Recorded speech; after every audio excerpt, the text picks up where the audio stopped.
Good day and good evening and welcome to Solo Challenge Stream, where I try to solo an entire dungeon, or whatever we get up to, from start to finish, with whatever restrictions that I can get away with. This time, we will try to do Tower of Zot. Now, some of you might already be going, but you can't solo queue for Tower of Zot, and that is indeed the problem. So, on that note, if there's any of you that has a character on EU data centers, it would help me a lot if you could help me enter. As far as my research goes, if we specifically queue for Tower of Zot, once we're inside, you can leave without any penalties. I'm like 99% certain on that one. Because, you know, it's pretty common that you might enter a dungeon and then leave again if you're just entering to test something. It would be like, quote-unquote, queuing into the current Savage Raid tier. And then going, I chose the wrong job, and then exiting and then going in again. And you can just, you know, abandon and then come back in.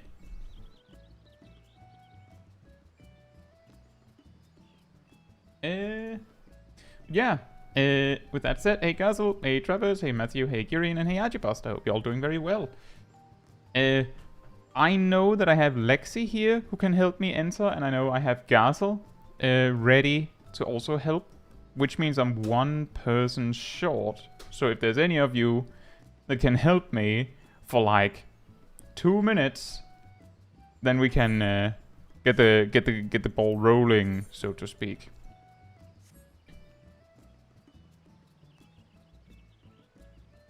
That's perfectly fine, Gireen. I can wait for that. So the interesting things... I can talk a little bit about Tower of Zot while we wait for that. The interesting things is that... I think... I can't remember, does the first boss have a stack marker? If they do, that would be a scary detail.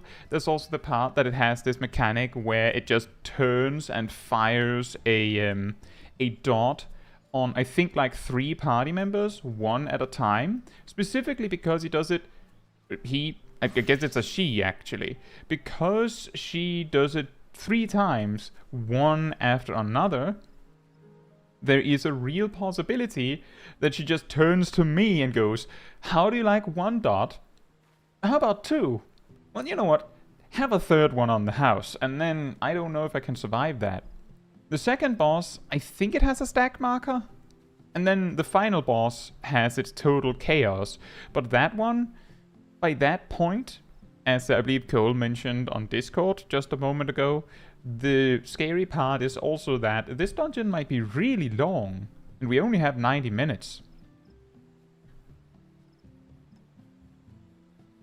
Exactly, Girian. It's just, how many dots can you take? Not 3. Excellent. And then you die. Hey Chester, thank you so much.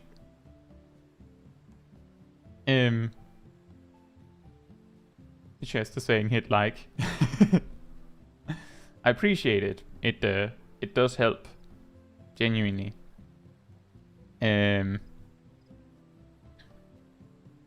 But yeah, that is the scary part. There's also the part that I try to mega pull everything. And some of you might be thinking of the final pull in the dungeon, like the extremely big one. Or extremely big one. It's not extremely big, it's just that the mobs are extremely big, honestly. Zav says they still need people. I think Girhin is on the way. Cole says, wonder if you get quadruple time stopped. Oh yeah, if I do, then that's probably also going to be a... like a full stop. Like a full stop on me. Because the thing that usually makes it bearable is that the boss, you know, it does basically 4 tank busters. Like, not mini tank busters because it's just line AoEs. But you can't dodge them because you're frozen. But there is a possibility that it just gives me 1 of them at random. And then just either spams the line AoE or... either spams the line AoE Or just does it once because they can only find one target for it. I'm not sure.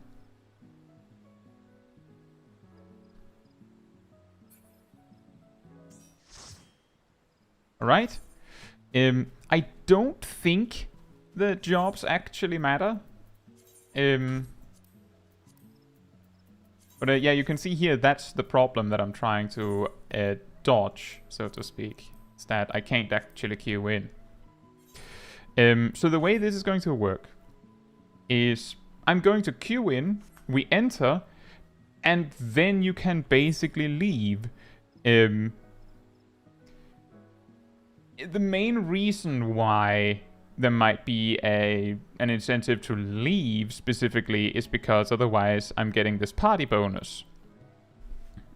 One way we could alleviate that a bit is also if all players are tanks, but if you can leave, there's no reason to do that.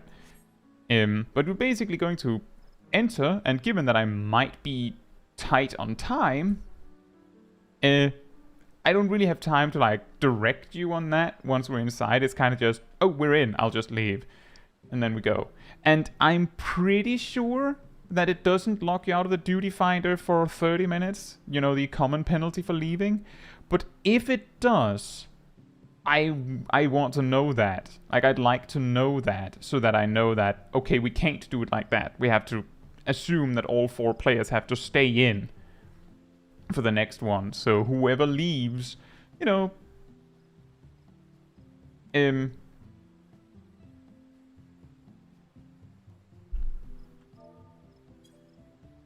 whoever leaves, check whether you can or not. Whoops.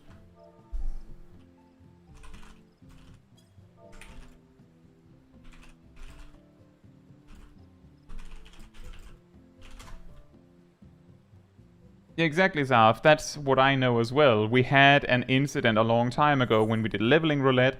I accidentally didn't have limited leveling on, so I was like, okay, let's leave and go back in, only for the first person to leave being penalized. Yeah, what we're going to do is, I'm going to queue in, we enter, and Lexi, Gazel, and Girhin can basically just insta-leave. I would appreciate it if, like, you don't have to queue into anything special. I'm pretty sure while you have the penalty that you can't even queue into something alone. Like, you could go unrestricted, just go in and beat the daylights out of Ifrit normal or something. But just, you know, try and enter something so that you know whether there is a penalty or not. Or see whether it said you got a penalty. Like, just test if you want to be sure. I'd like to know. Because I don't want anyone to help me and then be like, well, thanks for nothing. With that said, that's basically everything we're going to try. I have a feeling that there are some hard stoppers on all 3 bosses.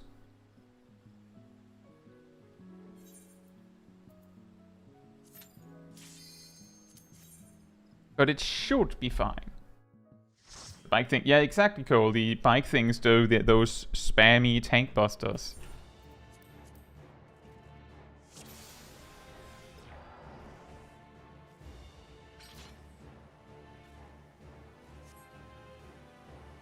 Girhin? Thank you. Right, I think I saw Gazel leave first, so that would be the one we have to be extra aware of.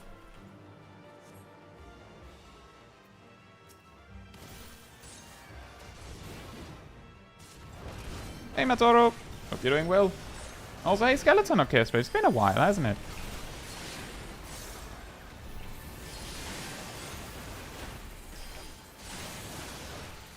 Gazel says I can queue. Perfect. And Lexi can as well. Okay, then this idea I had works. That's good. That's the important part. Oh, wait a minute. I'm getting free heals and support. I can't even solo this part. Hey Gleaming, hope you're doing well. Okay, they're not giving me that much healing. Can't even solo Tower of Zot.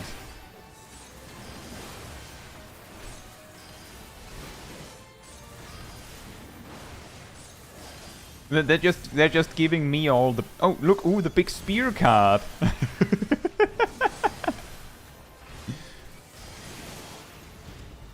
I will say these mobs are hitting extremely hard. This is also a really good time to point out that the reason why I always do the Giga Pulls is specifically because the mobs are going to take an age to kill, even if you do them one pack at a time. So I need to pull as much as I can. The reason I stopped here is because there isn't anything up there.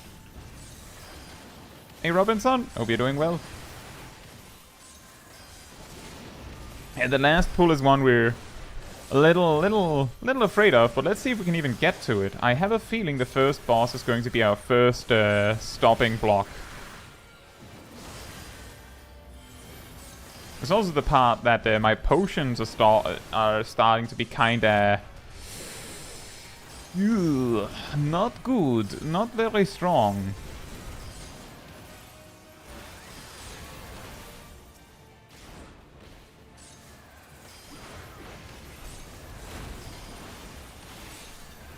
Yeah, there's also the Hypertune, the big muscly guys. But hey, at least we have Bloodwetting, right? At least we have Bloodwetting. We finally have it.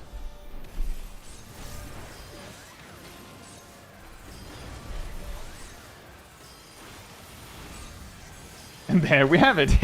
Indeed, Matthew. You can't solo it because the NPCs won't let you. Bam, bam, bam, bam.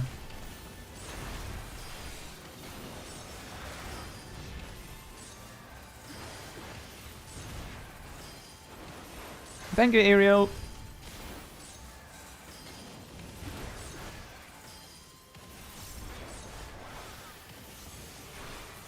Yeah, same, Giraheen. It would have been really sad if the answer was no, you can't solo it because the game just punishes your friends. Like, it would still be possible, but I don't think it would be quite as nice. It was like, can I get 3 people to get a lever penalty? Real quick, does anyone mind just sitting here for 30 minutes? I don't know why I taunted that one. Oh, no, the NPCs are no longer helping me. Let's see how difficult this almost identical pull is without help.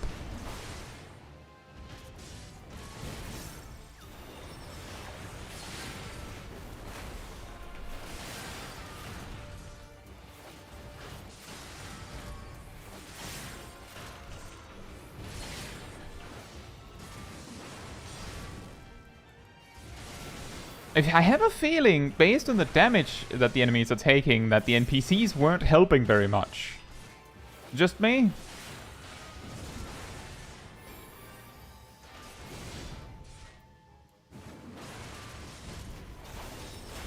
Oh, the Imperial has a surprise tank buster. He has Fast Blade! Help, who needs that? You're a warrior. Very balanced job. Very balanced.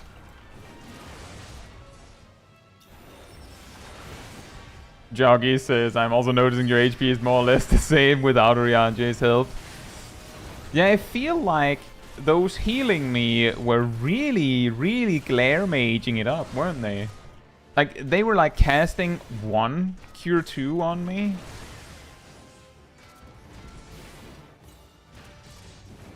Oh boy.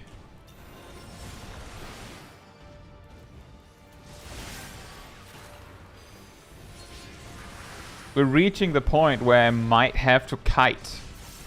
And it's 4 mobs. The thing is, it's a full, like, wall-to-wall pull. It's technically 2 packs. It's just that they're very concentrated mobs.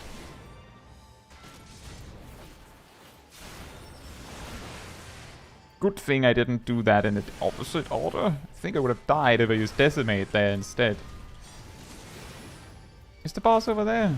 Yeah, I think we're fine on time then. If the boss is right over there, then I think we're fine on time.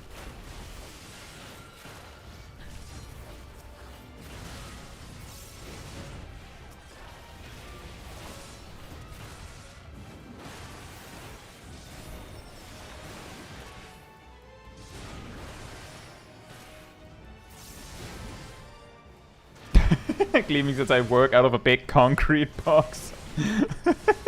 AKA school.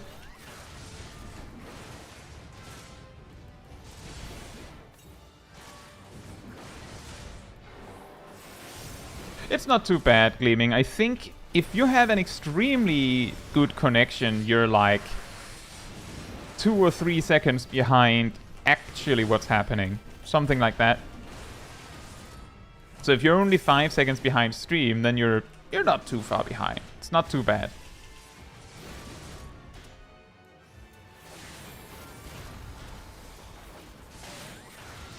Fighting now makes me wonder how the very last mob group is going to go. Yeah.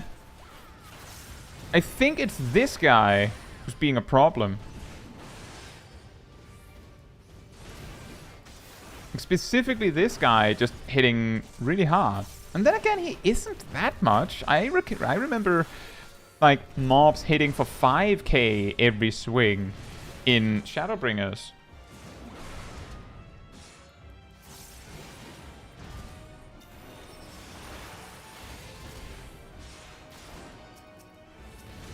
I stunned the wrong thing.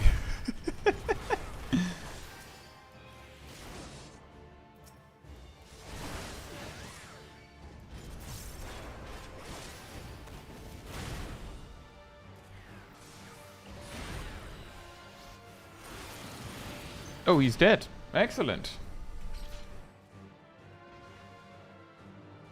This is what happens when your white mage wants to spam holy. Yeah, kind of. This is actually basically what leads to this situation where you have warriors going, stop healing me. I don't need your help. Guilds don't have ACT open in any of the duties with NPCs. It is depressing. I could imagine. Sometimes it is also a little concerning if you have it on in near raids, I believe. 1 dot.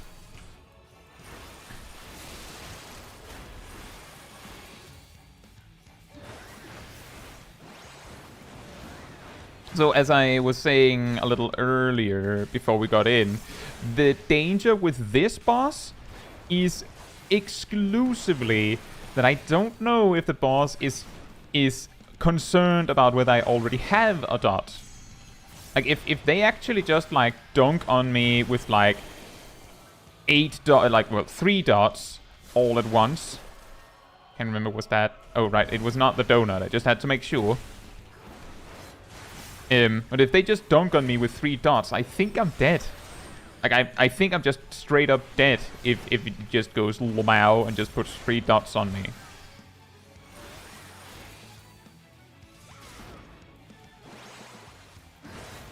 One, 2, 3, there it is. Ow! Wow, that's a lot of damage. At least I had Rampart up for that.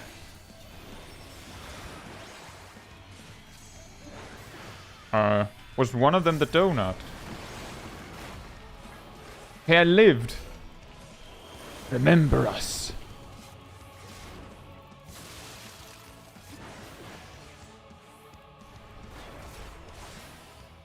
Yeah, that sounds about right, Kaelia. I mean, some of the dungeons do enough damage that if you that the warrior might die in the downtime between Raw Intuition casts. Like, that is possible. But for the most part, making the assumption that you don't have to do anything potentially isn't a bad idea.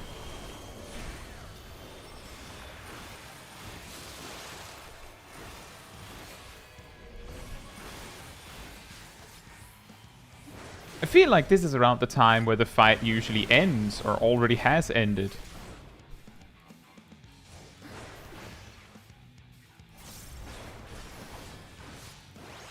Ow.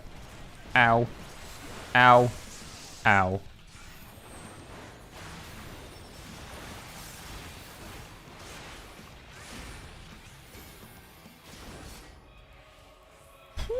You're really making sure I'm making the most of all of my healing.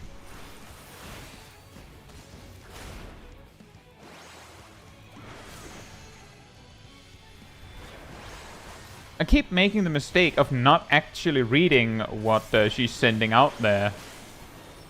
So I have to, like, react to everything that's being thrown because I don't actually see which spell she shot where. It's not my brightest moment, I'll admit. Ow. Ow. Ow.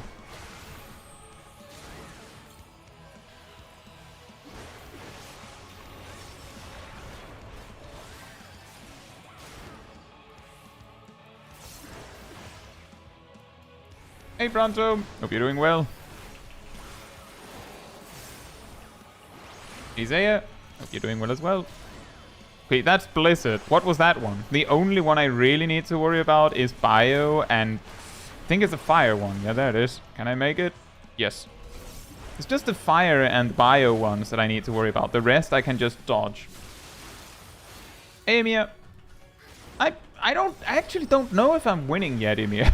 I actually have no idea. This boss is really, really pushing it. Oh. Boy, oh boy. Ah.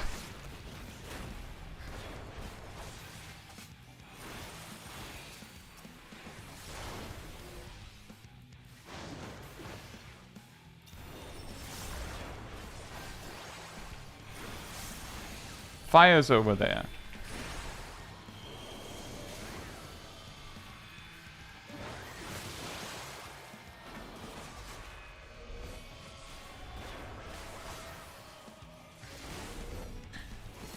The boss does its tank buster sequence so often that I run out of defensive cooldowns. Here it comes again. Ugh. Ironically, the real scary part is that, I think. Because it does so much damage that I feel like I'm like playing catch up. Hey Redlaw, hope you're doing well.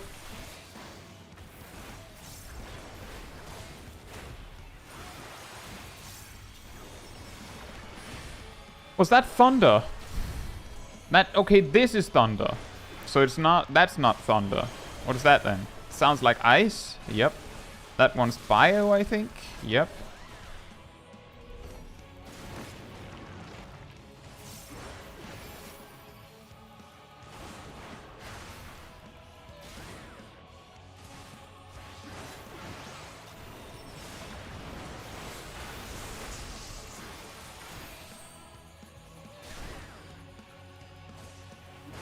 Ow! Stop trying to hit me and hit me! Actually, don't. You hit really hard. Extremely hard, actually.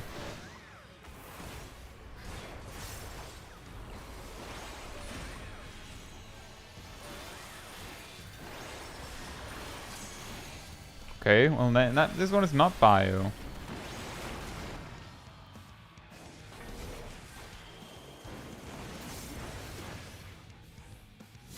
Blocked up. Did I actually block one of them? That would be pretty handy. I didn't notice. Here comes it. Here it comes right at me.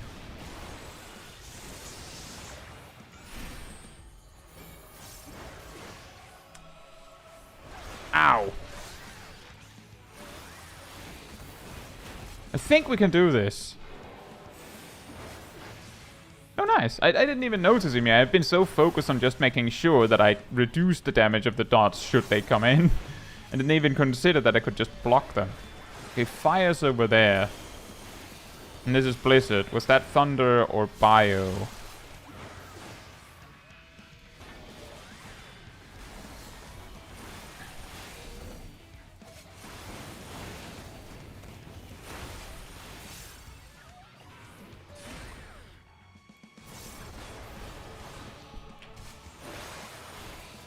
Ow. Ow. Ow. I mean, you can try and tell me them. There's the stream delay, so it might actually be too late by the time you say. But I'm trying my best.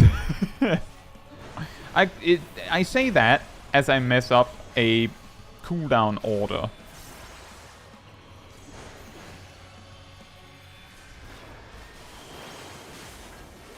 That's ice. Yeah.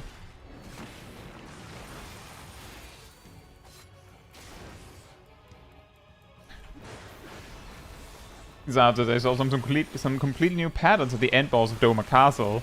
DPS was horrendous. You know, when I soloed Doma Castle a while back, I discovered that the boss has an additional way to say die that I've never heard before.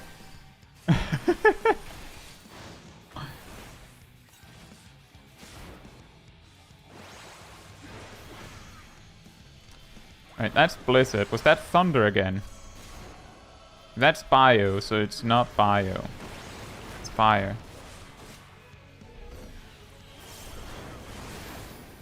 The reason I'm scared of those is because I'm pretty sure they give vulnerability stacks. And given how much damage I'm already taking from the boss, I've already been down to the point where I need to use Holmgang at least once.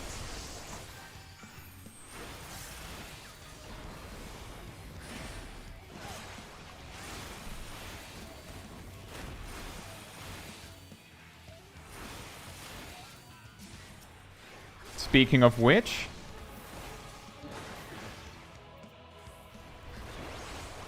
that one's Thunder, that one's Fire, so that's where we have to go. What are you doing? You're doing Blizzard, okay.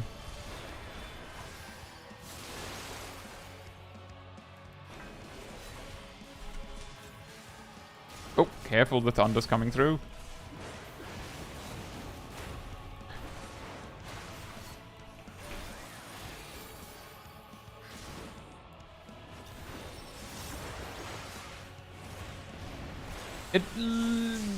Either the applications do too much damage to block, or it's just one, like I don't know if I can block any of them, actually. It's weird. Could have blocked one earlier, I really don't know. I'm guessing the poison one is the one that I blocked. Because it feels like the other ones do too much damage for me to be able to block them. That's Bio over there. You're doing Thunder, okay.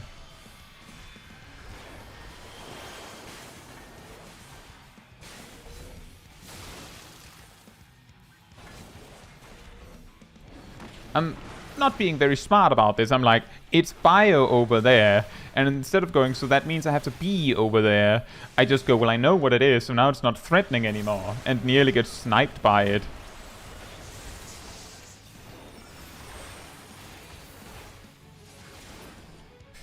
Whew, 20 minutes.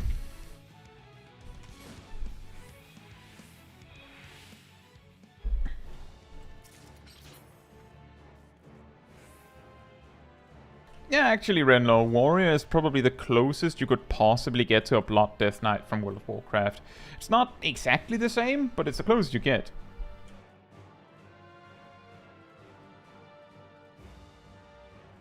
You might just make it.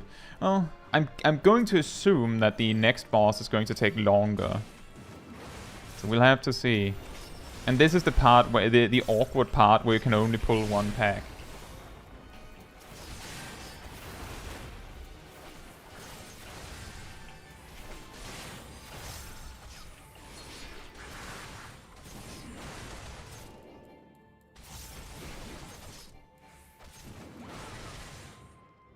You're doing like just about 9,000 every like a volley of attacks.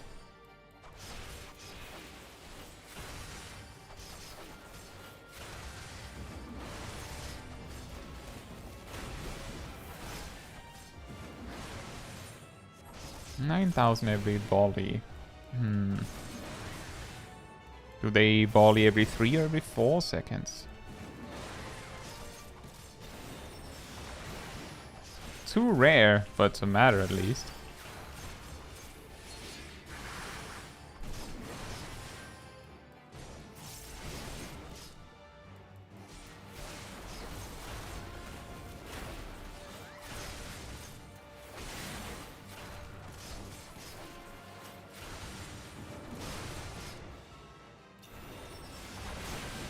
can only dream of Paladin Holy Circle healing me for warrior numbers. Yeah, well, the thing is, Paladin's healing, like, it's packaged differently. It is slightly more in a single burst than the warrior one on single target, but that's not super helpful, is it? If you need the big one. Hey, Vyek and Aradel, hope you're both doing very well.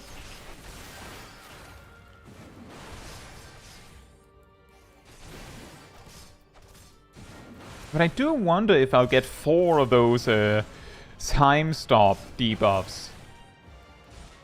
If I do, then I think the next boss is going to take a while. Let's just say that.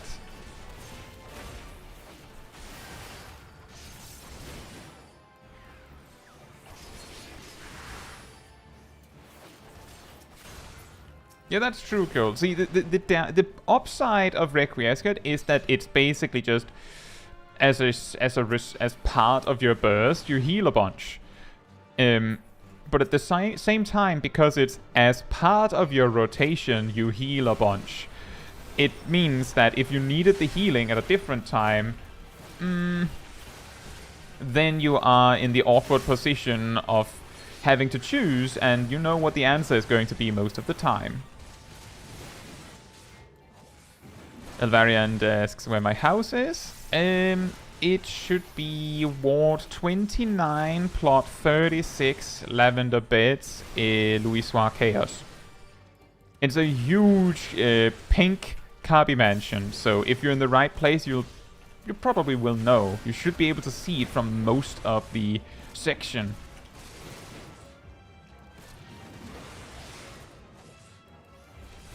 Oh man, these potions are feeling kinda weak sauce right now.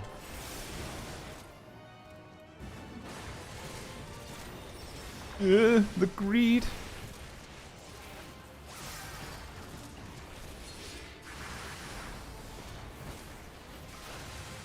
The big old greed.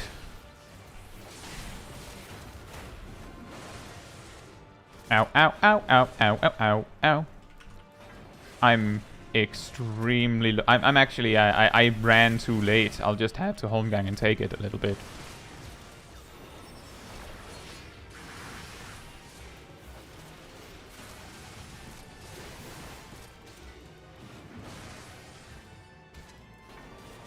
Oh boy. Attacking the wrong thing. I should be attacking the actually the Hypertune is falling behind, so I don't want to do that.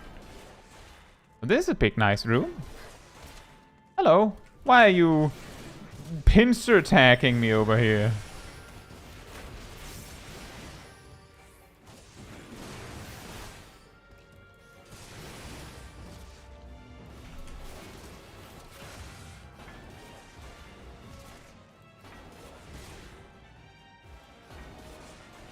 Oh, the big mega pull at the end of the dungeon is going to be real fun seeing this, isn't it?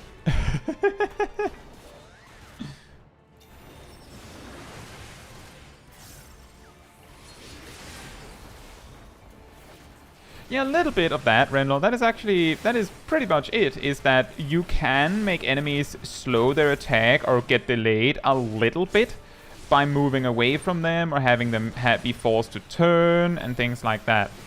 So yeah, that is correct. I'm obviously also just running away because the mobs are slower than me. Or not exactly. Like, they stop when they don't chase you as aggressively when they don't have anything to throw at you. So then like stand there for a bit and then go, oh right, melee range, and then start moving. And that's true, Cole. I just keep forgetting it. Partly because I reach a point where it's simply too dangerous to stay in, even with arm's length, but you're absolutely sure that it would help. The way arm's length works is that it increases the time between attacks for the mobs affected. That means that if they swing every 3 seconds normally, then they'll swing every 3.6 seconds under arm's length, at least according to my observations and tests. And also based on the tooltip itself. So it is absolutely good. I'm just forgetting, Cole. I'm literally just forgetting.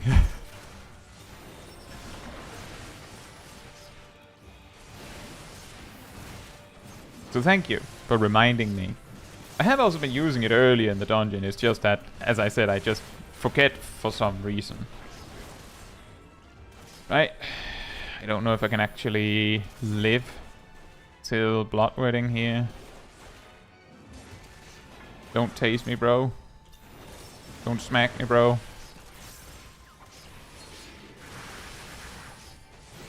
Yeah, this is also the reason why it seems like I'm stepping away really, really early with a full HP bar and things like that. Is because sometimes the mobs can, like, smack me around while I'm running too hard. Like, obviously they'll reach me and smack me, but if I can just survive safely with no cooldowns up while running, if I can survive long enough doing that, then I'm willing to do that. So I can save my cooldowns for bursts like this.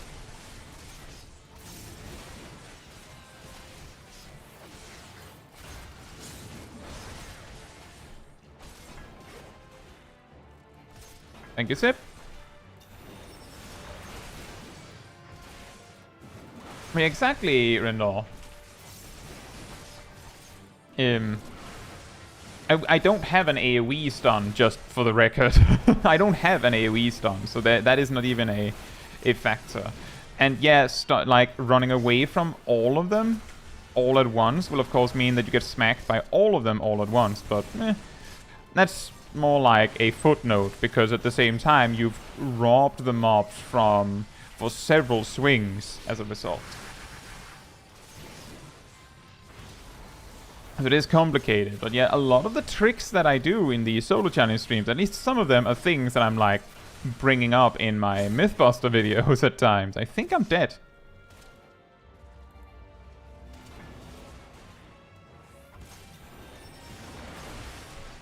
I'm not dead.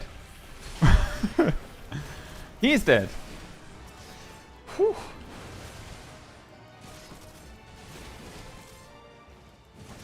Hey, Slants. Thank you so much. I'm glad to hear that. And welcome back.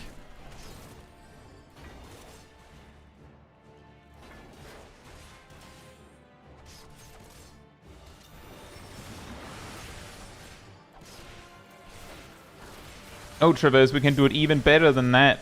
I believe it's called Peculiar Ray. A Blue Mage action that stuns for 1 second and doesn't and ignores resistance build-up. Like if it doesn't apply resistance build-up, then the warrior's AoE stun would be broken by a white mage being present. If the warrior stun just ignores it, then it doesn't matter.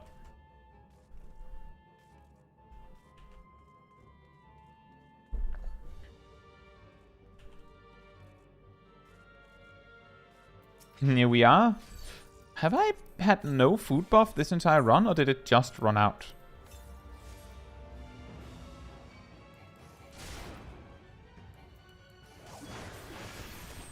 Oh, just leading with the tank buster. Alright. The Perpetual Ray, thank you.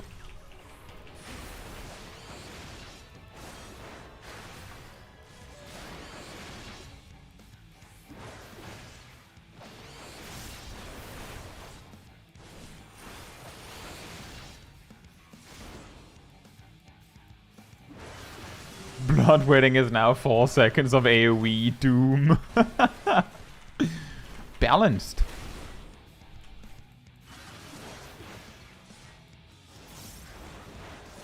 Elvarian says, how do you see which one is the right one when she does the divide thing? She's the only one just standing there. All the other ones are doing something weird. Okay, here it comes. Are we dead? One Manusia stop.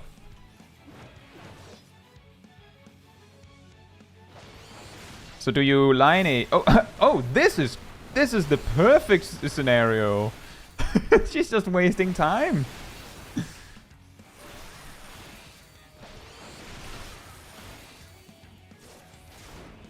Wait, you'll see what I mean in a moment in that Elvariant, because it's coming up now. Is there order you should be killing the Mega Sisters in? You should be killing the fat one first. See, that's the real one. See, all the other ones are dancing.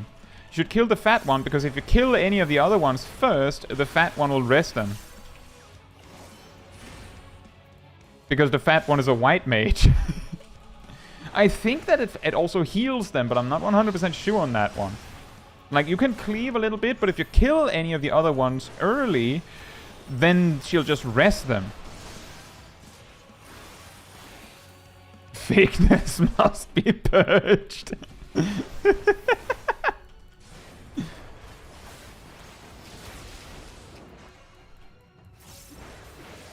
Zav also mentions if someone has put a dot on Zandaruba, she's also the only one taking damage. So you could also just, like, watch for dot damage ticking on her. It's an interesting point. I hadn't considered that. Yeah, there's a reason why you're not allowed to target her while that mechanic is happening, because if you could, then you could see which one has a dot.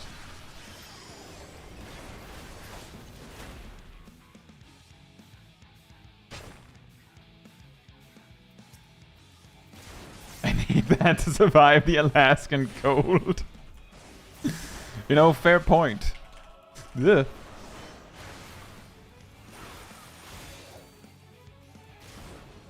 They could just put dots on all of them, maybe. Yeah, they could just copy her, like, 5 times straight up. They could do that, but the easier solution is just to say you can't target them. It's way easier.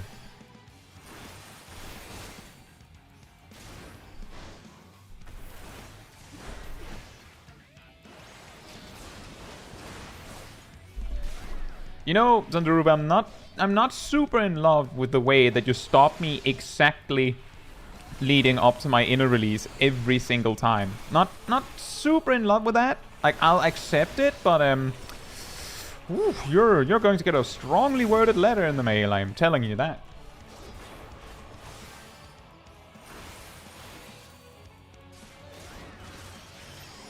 The easy thing I do is when I get the dungeon, I just trust my teammates, so you can also do that.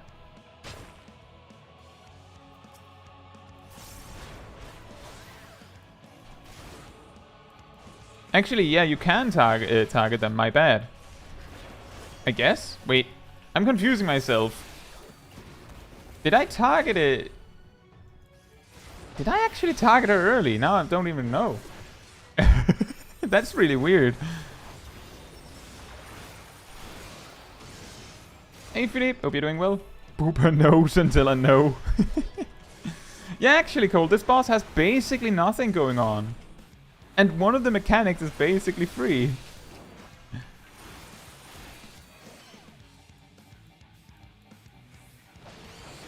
You can target them. Oh. For some reason, something in my mind has told me that you can't. Isn't that weird?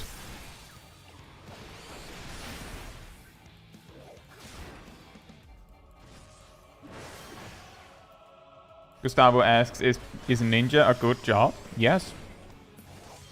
Ninja is a lot higher pace.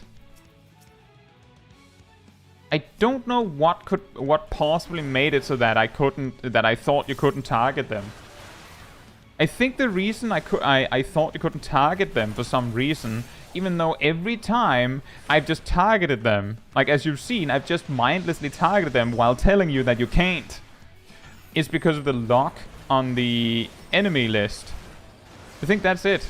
But yeah, apparently you can target them and I'm an idiot. There you go. You heard it here first.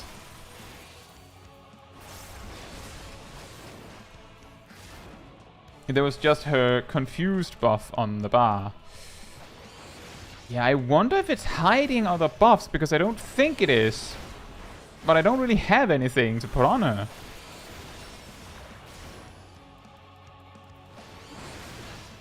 Can you focus target her? Interesting question. Let's try that. Yeah, Gustavo, you could try. Like, you could play Ninja if you want. Oh, it unfocused targets her when she leaves. Let me test something. Well, if you add more debuffs to her after the split, They stay, at least. Yeah, but yeah, Ninja is fun. It's really cool.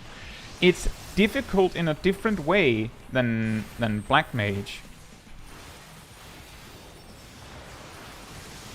You know, to ignore it because you know it's a visual cue. Yeah, that could be.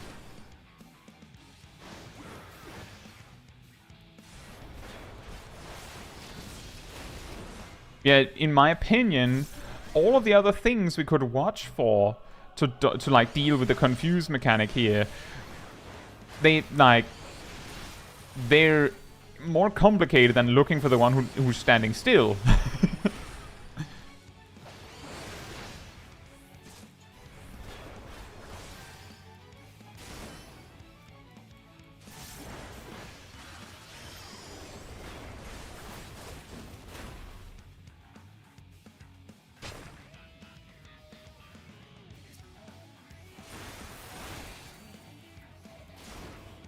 Oh boy.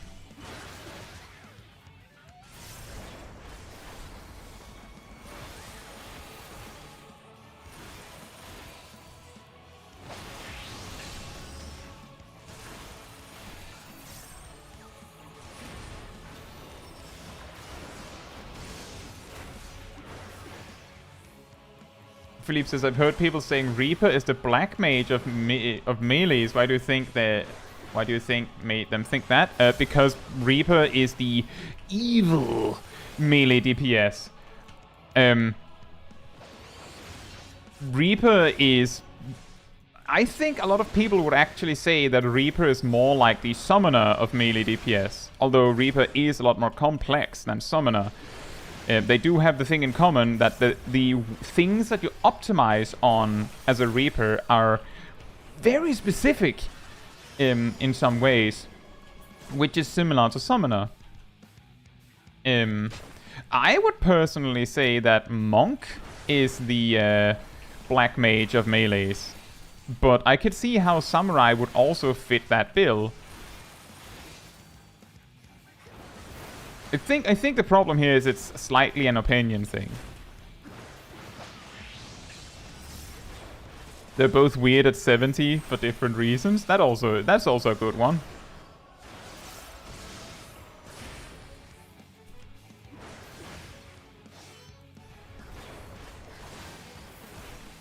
Yeah, one thing, speaking of Ninja from before, an interesting detail that a lot of people that say Ninja is easy emphasize is that if you understand how to do a burst, like a proper burst window, then the difficult part of Ninja is doing the Ninja burst. But Ninja has so they have a few things they can optimize, of course, but the majority of their rotation outside of burst is just filler. Like just spam 1, 2, 3. Majority of it is.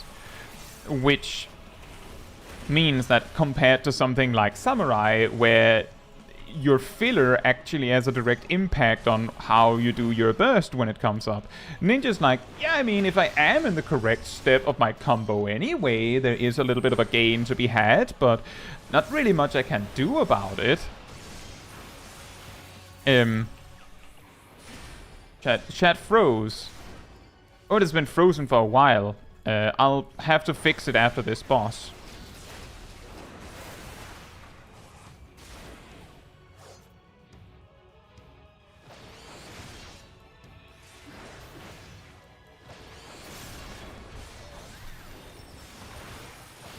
Like normally, I can probably get away with fixing the overlay in the middle of a boss fight, but a fight that has been on for like 10 minutes and one wrong step and then I'm possibly dead, maybe a bad idea to greet that one.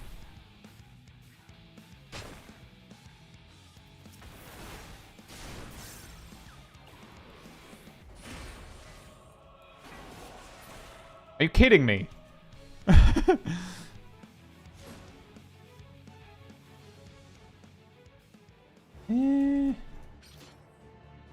She survived with so little HP that my inner chaos specifically didn't kill her just to spite me.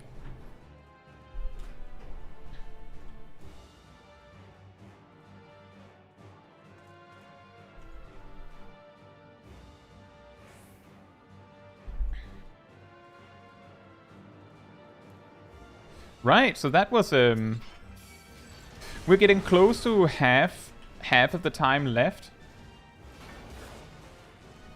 With a third of the dungeon left. I see, Moose. Well, if you see that the overlay is frozen, just tell me, because there's a very good chance I haven't seen it. If I look at the monitor where I can see like the stream feed and everything, it's usually like too far off to the side for me to see that specifically if it's frozen. Like usually the way I notice that the chat is frozen is if someone posted like something really big and obvious that I couldn't possibly miss, and I'm like, wait, it isn't over on the right side. Because on the left side I have, which is over there because the screen is mirrored, over on the left side I have the actual YouTube window. On the right side I have OBS. So I can see on at least one of them if everything's borked. But it does require me to actually look for it usually. Yeah, for example, a spam of emotes is usually something that stands out extremely obviously when I look. Oh man, those tank busters are yikers, man. Woof. Very scary to run into, by the way.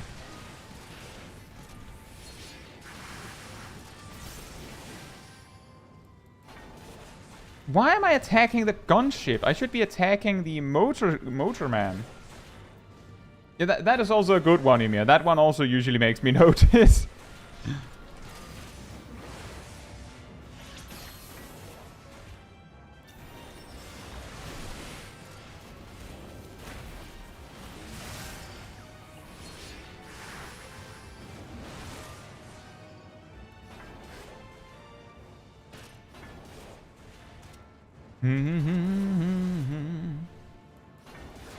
Wait until they bring out their jerk anglerfish.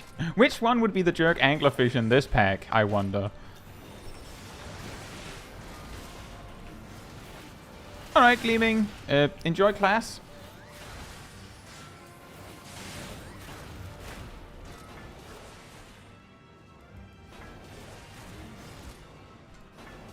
Actually, a funny story.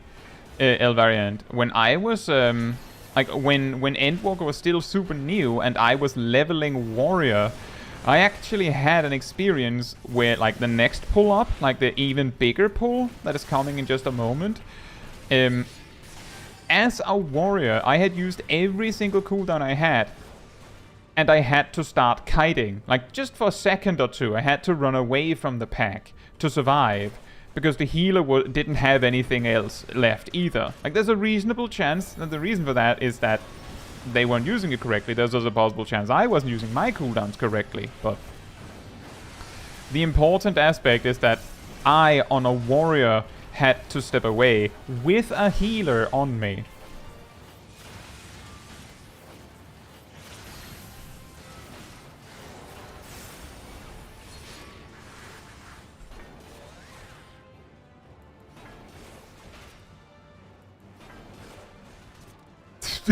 Voynix spawns. Surprise! It is funny with Pandemonium is that they have some bosses that don't have that much going on normal for the off-tank to deal with. So what they give the off-tank to deal with is that their boss just auto-attacks you as well.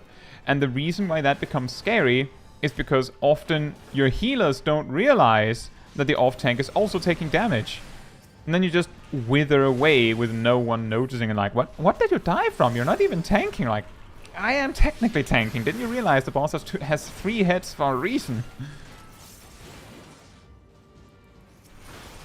Punch! Kick!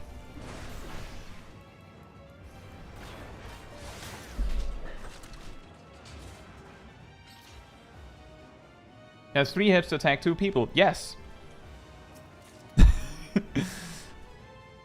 Yes, I guess.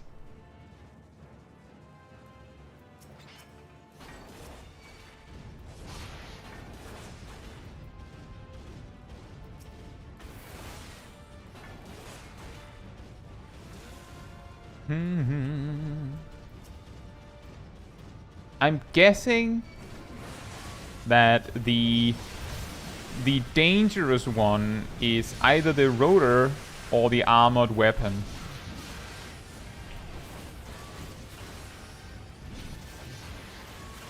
And given that I already know that the armored weapon hurts like wow, I think I'm going to try and focus on that one first. I also just want to highlight that all of these mobs, every single one, have either been bosses in dungeons at some point, or have been like random like mobs that have been presented alone, like, you know, big AoE wall-to-wall pull, and then there's just one of those big giants. There's also that in I believe Alamigo, there's one with 2 of the giants. It's like this entire pack. Ow, I got sniped by the wheel.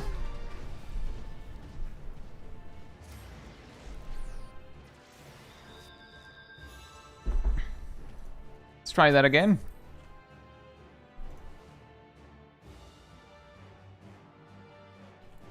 I got bonked.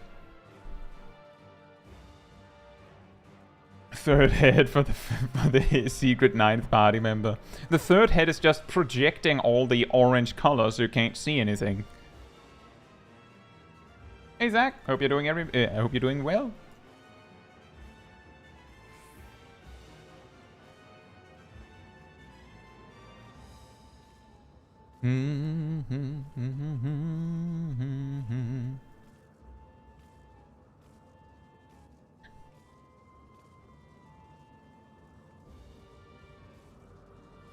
That is interesting, cool.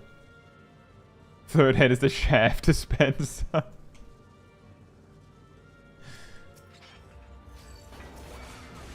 Punch. Excuse me. Yeah, I was attacking the rotor primarily, like focusing on that one. It was the one who killed me.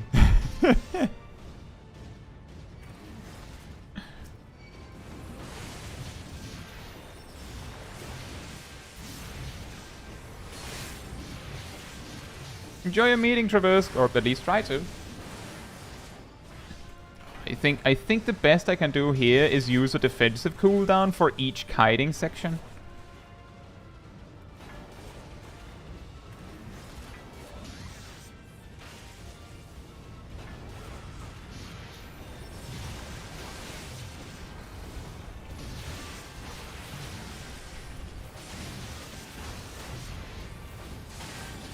Now for the best defensive cooldown, running away.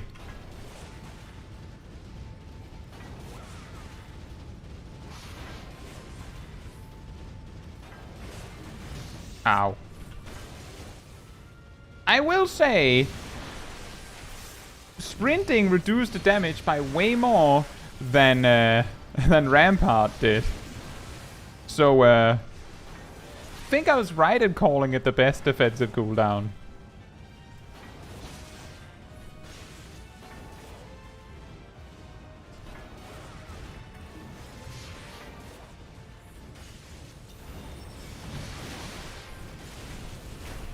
This is going to be way easier if I can get rid of the rotor, because that's the one who makes it hurt so much whenever I get in.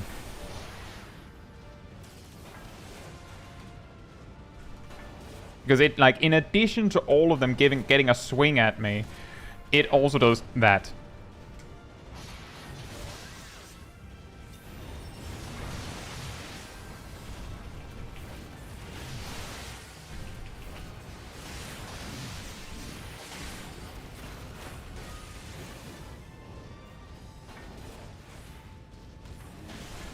What pants do I use for my ninja glam?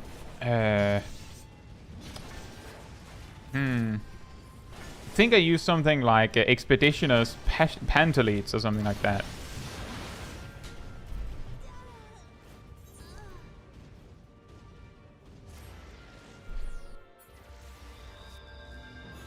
Should have used Ormgang there.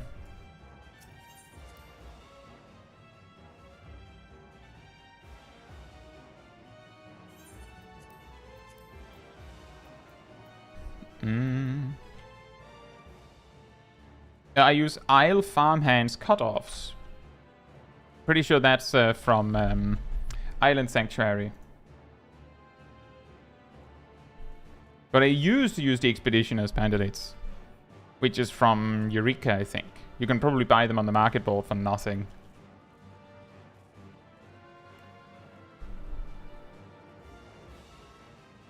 Almost got one, yeah.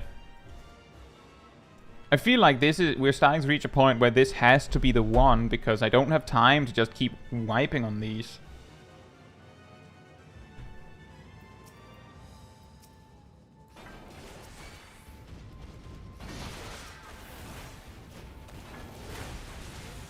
And by not having time, I mean we might time out because I'm being an idiot right now.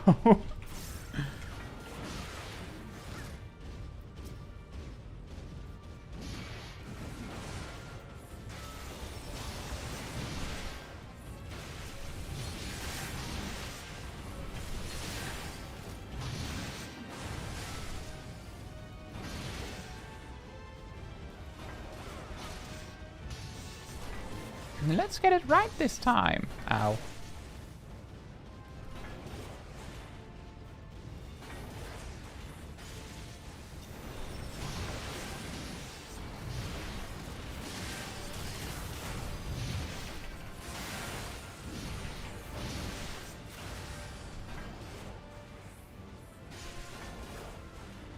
It seems to be consistently like 10, 11k, something like that. Like, I simply can't run into them with basically an empty HP bar, and I can't be like super low because then I just die before I receive my healing.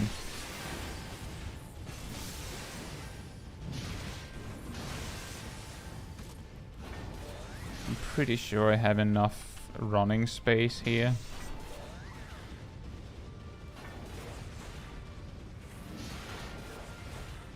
That's a good suggestion, Cole.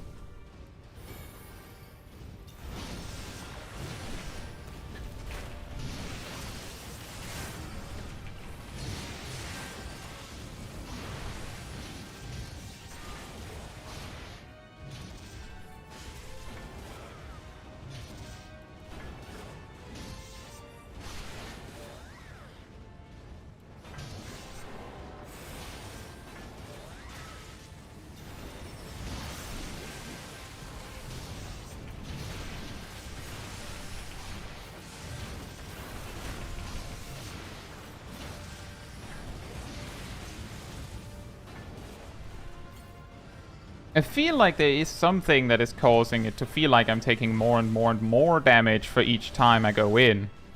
Or maybe it's just me having worse and worse cooldowns to use.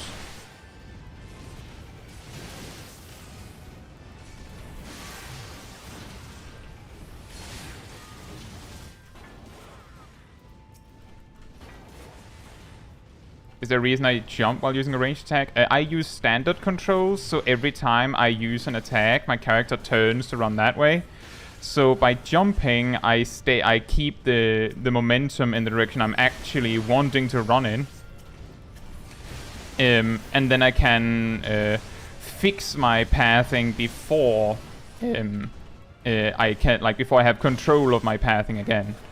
Like if I don't jump, it looks like I have to do this instead, which I'm sure you love seeing, right? But if I don't do that, it looks like this. Wait, maybe not. Like that. You see, like I just take a step forward instead of continuing to the side. And that's why I keep jumping. It's like a little trick to make it so that whatever disadvantage you might have as a result of standard type controls is dealt with, you could say.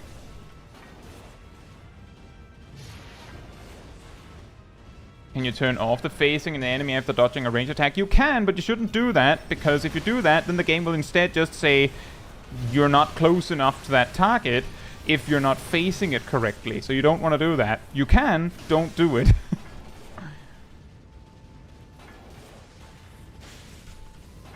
Zav says they do that. I mean, be careful doing it at least. I don't recommend it.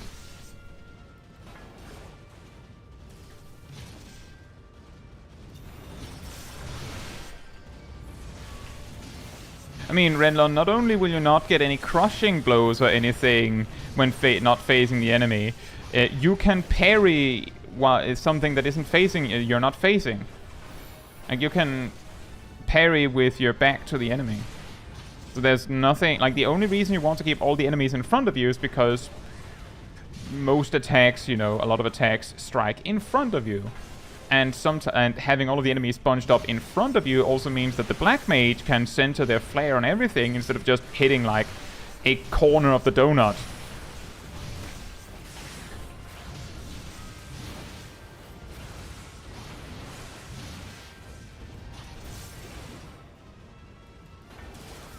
Yeah, that's true, Zav. Like, ultimately, it's a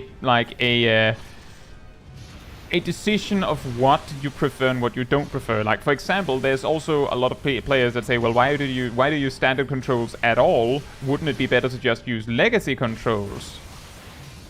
Where I feel like standard controls gives you slightly more control over which way you're facing, and I prefer that, personally. Like, basically, there's an argument in either direction. So the important thing is using a control scheme that makes sense for you. I have heard people say, well, you shouldn't use standard controls because there are a lot of bad players who get killed in hard content because they backpedal when they shouldn't. Which is, of course, a case of the player using standard type controls, not playing around the weaknesses of standard type controls.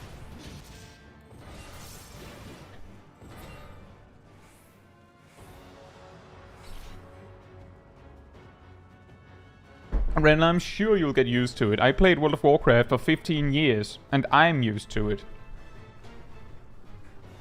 Hey, Silvermint. Hope you're doing well. Fine, we have a third of the dungeon timer left for the final boss. We could have had a bit more if I hadn't been an idiot.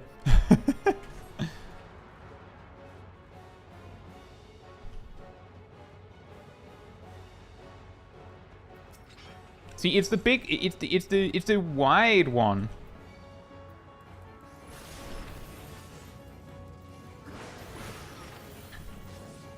Samzara. Blap. And that didn't hurt that much.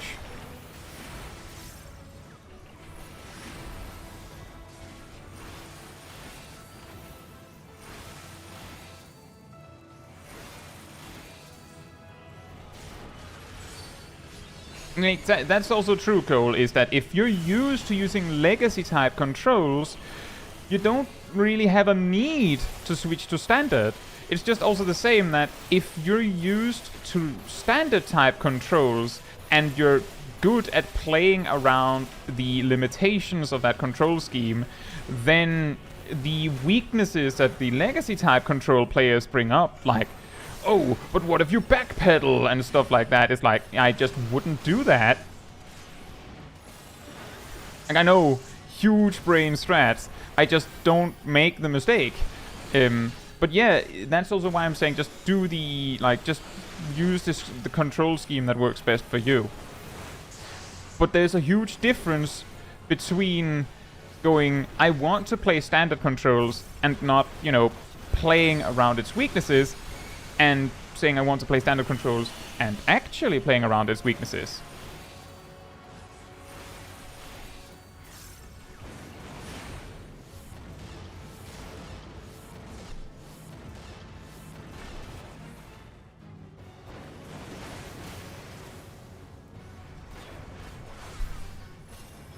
And there's also the argument that there is no situation where you'd actually want to backpedal, and for the most part you're right. For the most part you're right.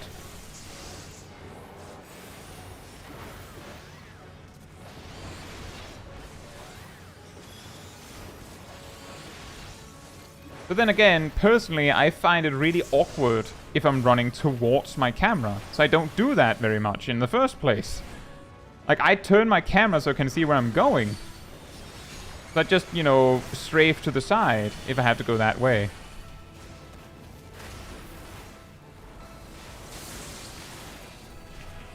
Uh-oh.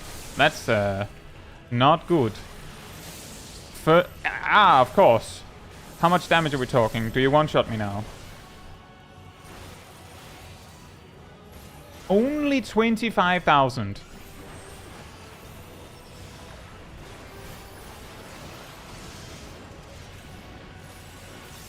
The stack marker did 25,000 through reprisal, and I'm not even sure I reprisaled the correct enemy for that. Like, I'm dead now. I am dead, but not to the stack marker.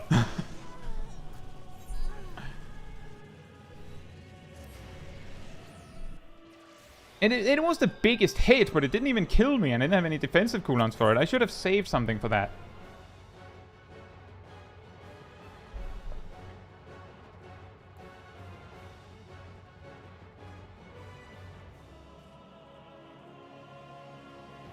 And that was actually a case of, this is something I've talked about before on these streams, is that often I'll just take a big hit on the face with no defensive cooldown, even though I had plenty. And the reason why I do that is because, oh, what if something even bigger comes up? Like, for example, a tank buster. That's not going to hurt very much relative to how much a stack marker should hurt. Like, I actually thought that stack marker would just kill me outright, and it did. Well, it would probably do 28,000.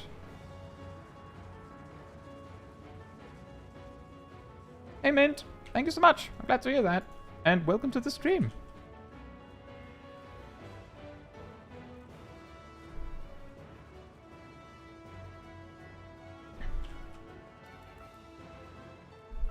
I think we have plenty of time to beat the boss still. Just have to not make dumb mistakes anymore. It's big brain time. Actually, it is time to be big brain, because I don't have time to not be big brain.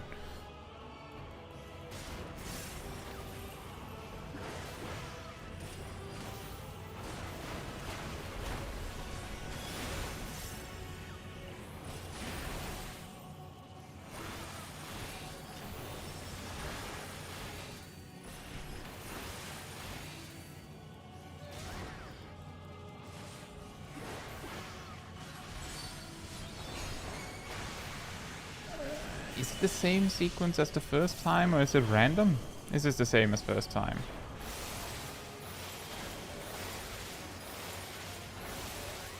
Okay, not all of the attacks actually give vulnerability stacks. I think the real mistake I made was also that I got a vulnerability stack, not my cooldown ordering.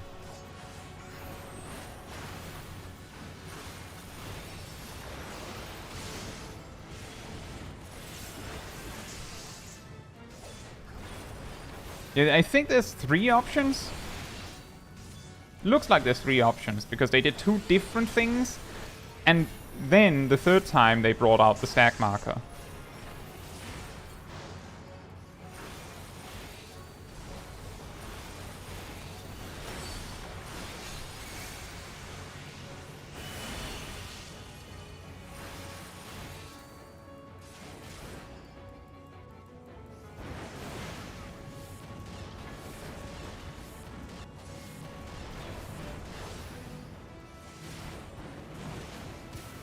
There are only 2 donut AoEs? Okay.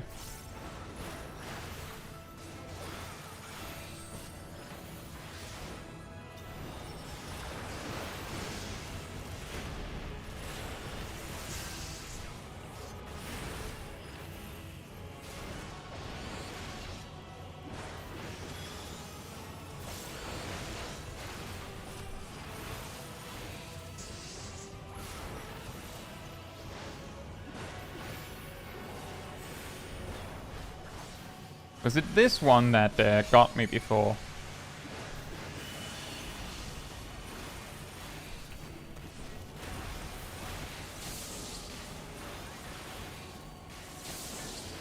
Oh yeah, I took like 25,000 from the stack marker. Look, it was only 13. So that's not so bad then.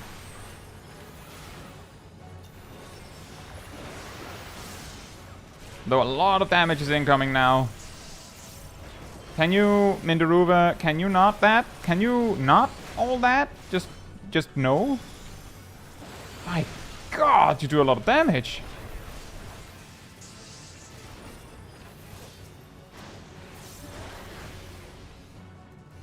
I didn't have to home gang. That's actually really annoying.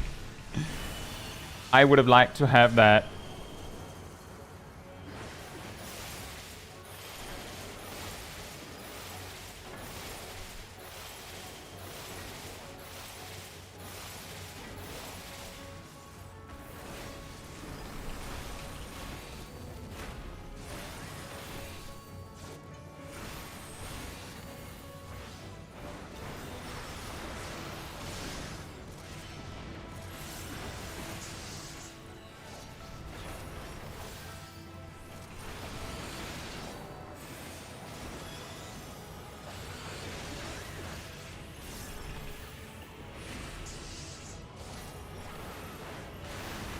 Man.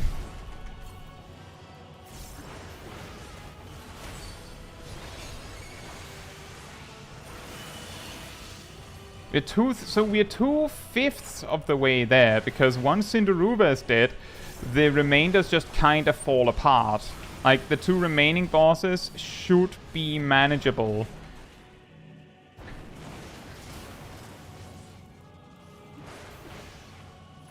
And they also have way less HP, as I recall.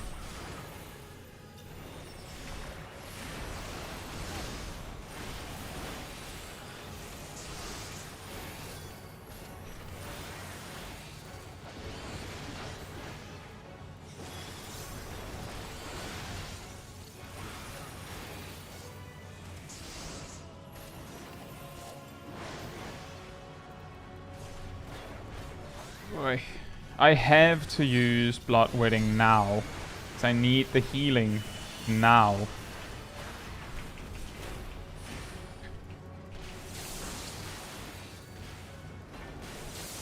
But there's a stack marker coming up.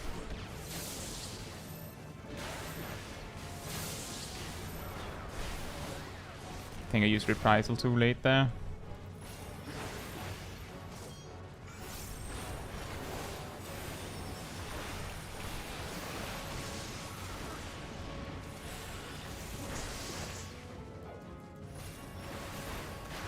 This would be way more impossible if it wasn't for the simple fact that the bosses, like, they just go crazy for a little bit, and then they go, oh right, a boss mechanic coming right up, mister. Which means I have time to recover. As long as I don't get hit by anything, I can just, like, heal now. Like, if they were just smacking me around while doing this, this wouldn't be possible.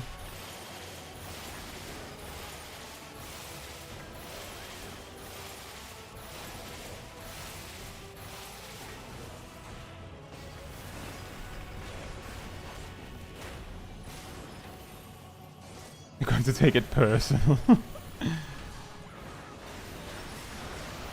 They will take it personal because I killed their healer.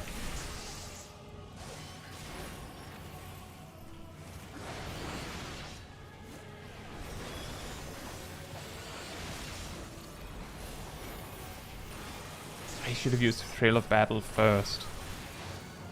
I think it's okay. Get some value out of that in a bit.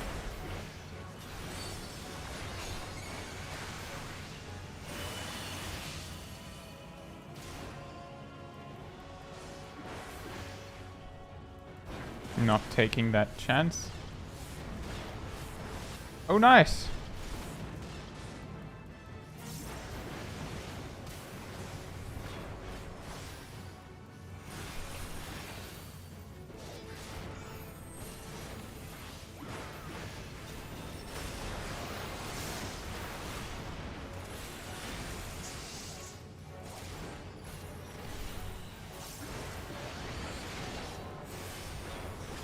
The way I get value out of Thrill of Battle here is that I use Shake It Off specifically with Thrill of Battle up. As long as I don't have that extra max HP that it would give me, so I drop back down to full HP, then most of the healing that Thrill of Battle could provide is whatever. But if I make sure to use Shake It Off there, then the barrier from Shake It Off becomes like a tiny bit bigger. And now I messed that up again. Good thing I have Holmgang. I think I can fix that.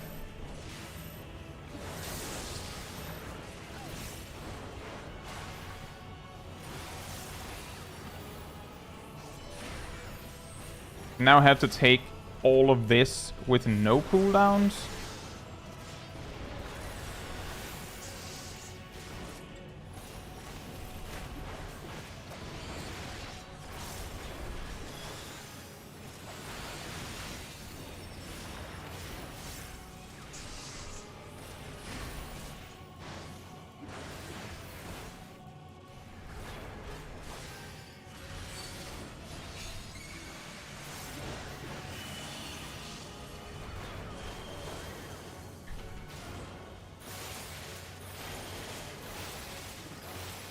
I feel like that did way more damage.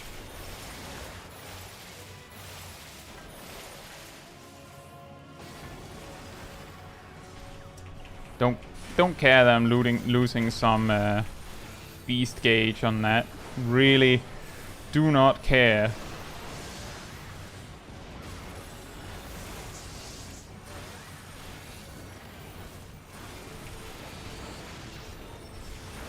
I just need healing right now, and Inner Chaos is a guaranteed critical heal, whereas without it, it's not.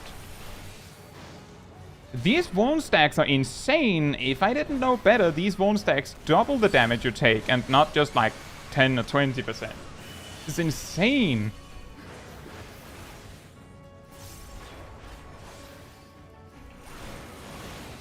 No greed. Just... why do you put it the furthest away possible? Why?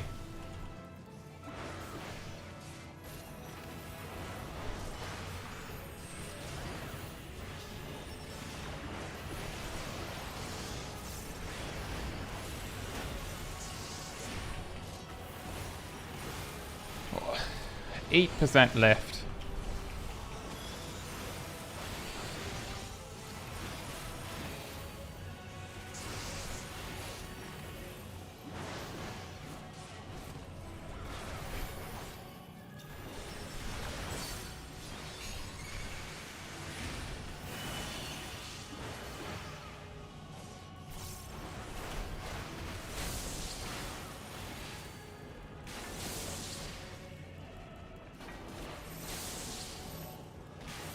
I think I can just take this.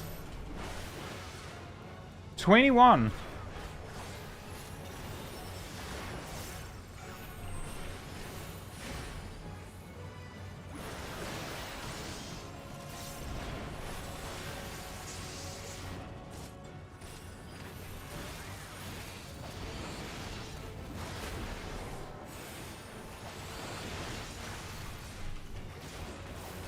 And the scary part is I don't know if they just like go full blast on the things that I don't like.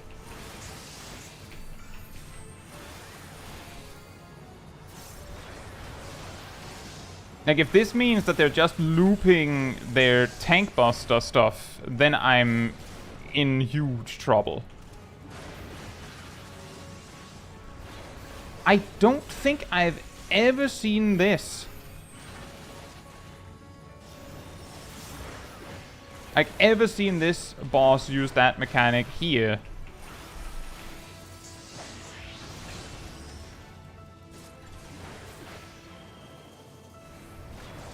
Okay, they are still doing boss mechanics, they're just kinda freestyling a little bit more.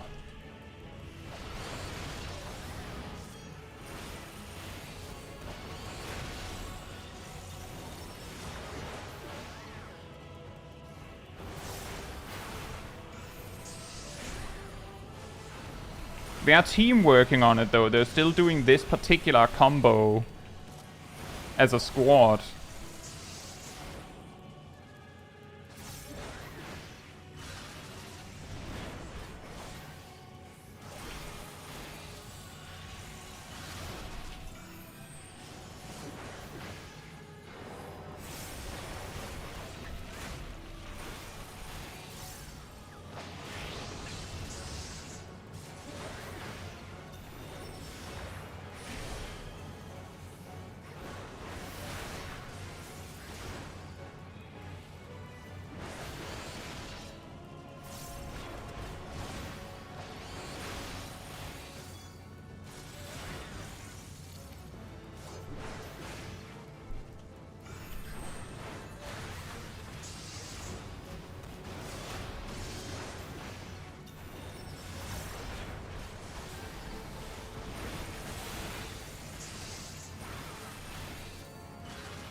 Oh, they just disappear. Easy.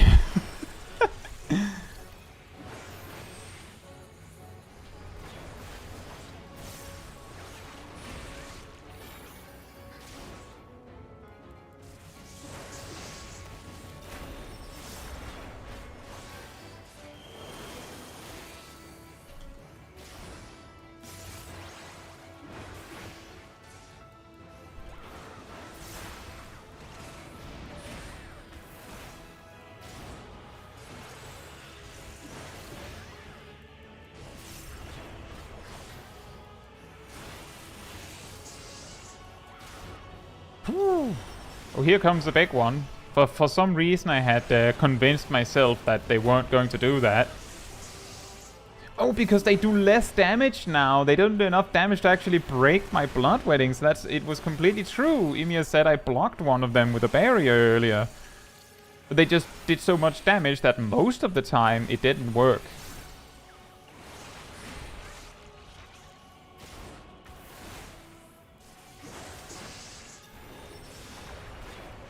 Shay asks, is this game worth playing? Of course it is, otherwise I wouldn't be playing it. Is it hard to get into for new players? New players are treated very nicely by the vast majority of the community, so you should have a decent, very good experience getting into. There is a lot to learn in the game, and the story is very long, but if you like a very long story, or you don't, you know, give it a chance. As most of the people watching knows, there's a very, very long, well, not very long, but rather a very expansive free trial that lasts up to level 70. You can spend thousands of hours in the game without paying a dime. You just download the game and start playing.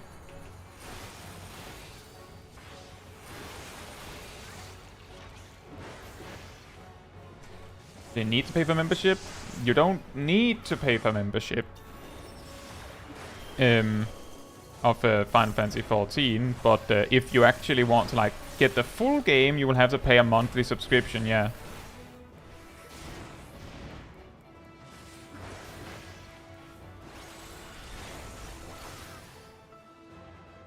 Yeah, exactly, hashtag not sponsored. By the way, that took 80 minutes. I think we can subtract, like, if I just hadn't messed up and wiped 3 times, we would have probably done it in like 70, I think. 70 minutes or so. But yeah, absolutely possible. But did it take 80? I think it took 80 minutes, didn't it? It did say 10 minutes left.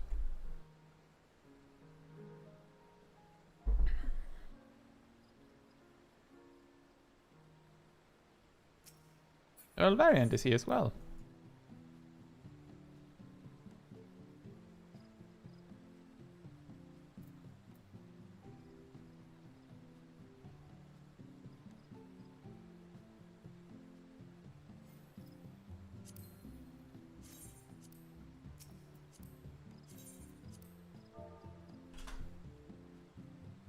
You can save it like 20 to 30 minutes at least by not like. I mean, the way I came to the conclusion of the amount that I lost was that we wiped twice on the big pack leading up to the final boss, and each time I wiped like 4 or 5 minutes into the pool.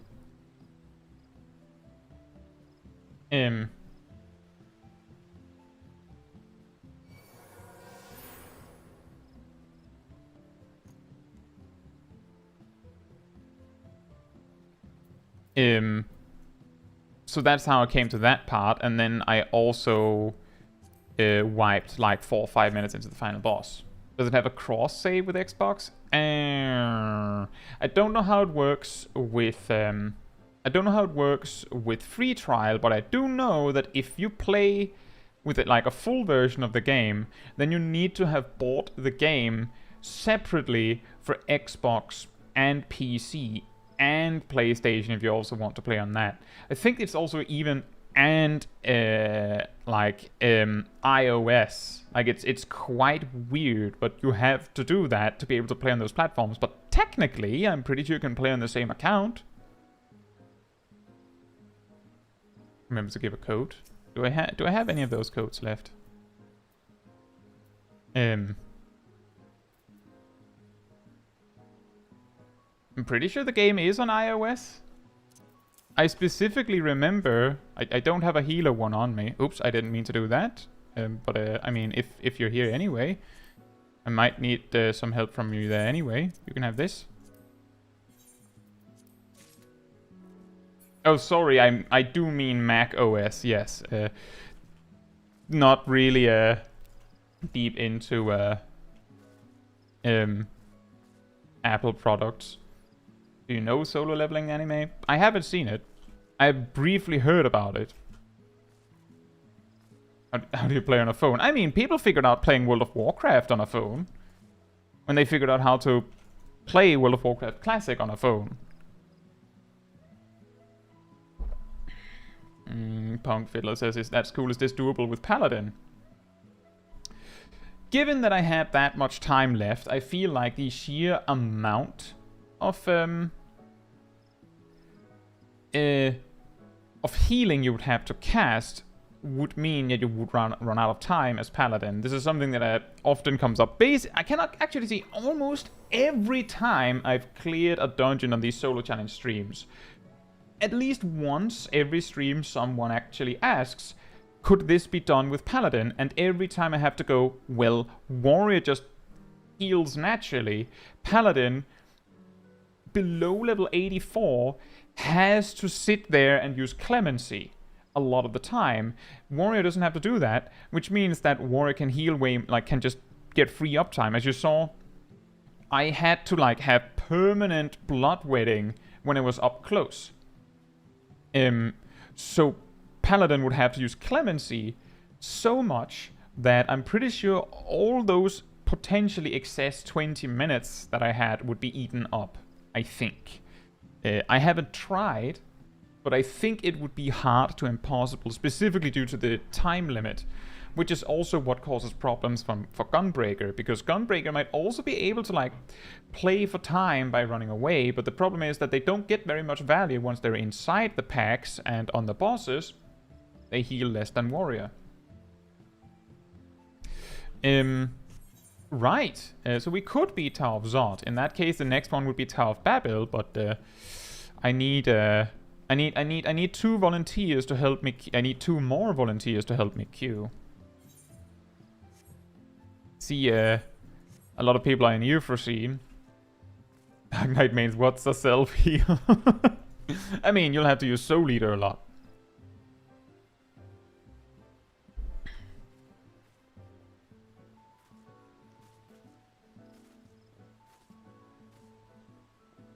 Phone of Warcraft.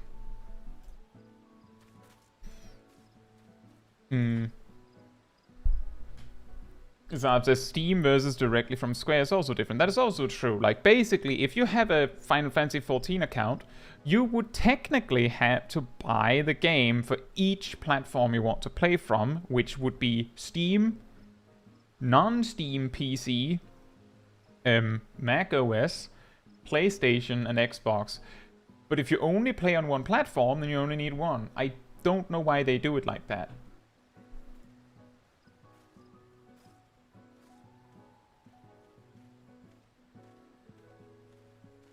Cool says that's probably the hardest Endwalker dungeon to solo 2, easy street, and now I can't really think of any of the other dungeons being that hard. I think there's a DPS check in Tower of Babil.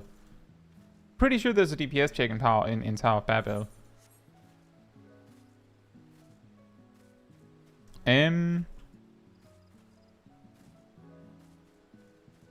Is everyone I know already in a dungeon or something?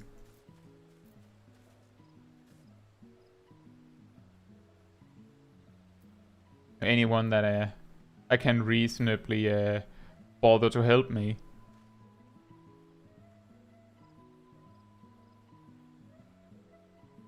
I mean, Siren is on.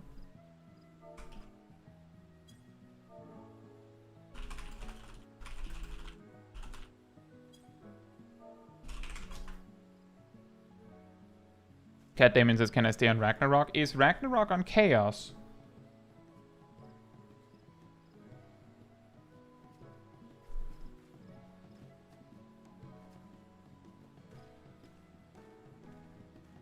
Yeah, you can stay on as long as you're on Chaos. I just need to invite you so that I can so that I can get into the dungeon for a really, really, like, just a moment.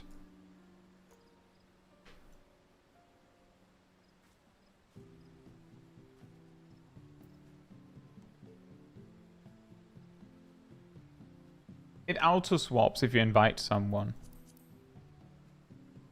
It says which data center is more popular, light or chaos. I would say it's light, because that's where party finder groups go, among other things. But for the most part, it isn't like crucially important where your character's home is. Oh.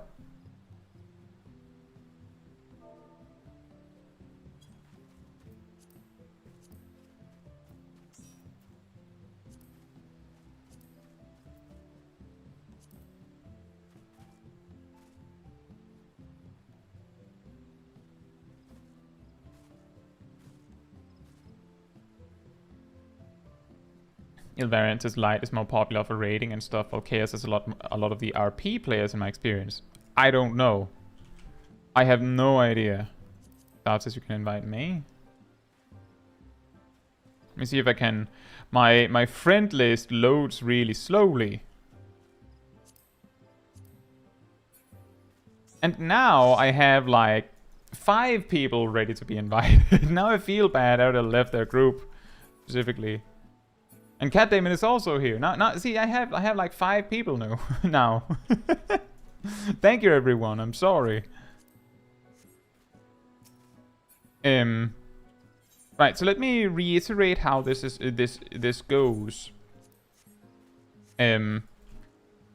I queue into the dungeon. I choose the specific dungeon we're doing, which is, of course, Tower of Babil.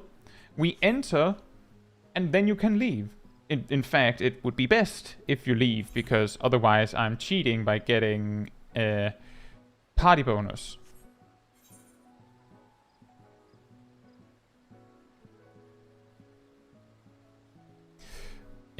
So like it's just like 2 minutes in total, right? So like we go in and then you just leave immediately once we're inside. I'll just do a ready check to see that everyone is actually ready for that. And potentially heard that. Given how long these dungeons are. Archie Poster. Also, I see my overlay froze again, I think.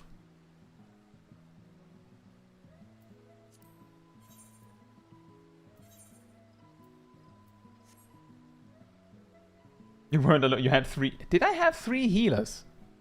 Were they all healers?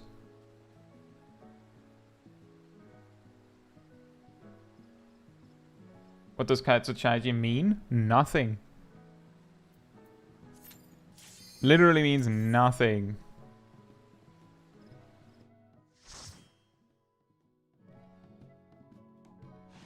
I think Grazia was the last one. Wasn't he?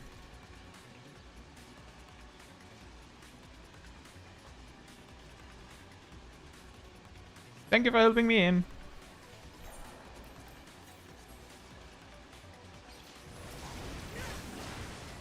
Now this... this is a group! Wait, what did I get at 84? Oh right, melee mastery and nothing else.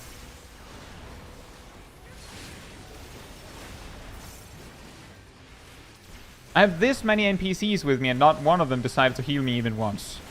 Noted. I don't... Oh, they are doing some damage. They really hate that guy in particular, don't they?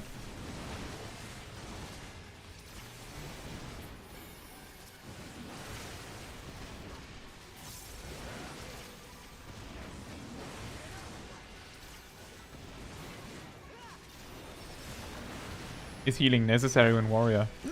Maybe when this fight takes this long, but it was more the simple fact that I was surprised that I wasn't getting healed at all, because the NPCs tend to heal you a lot.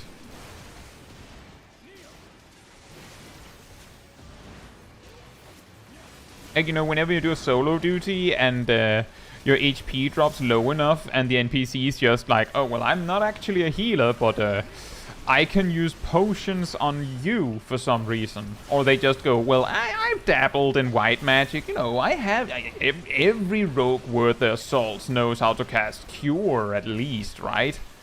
A little bit.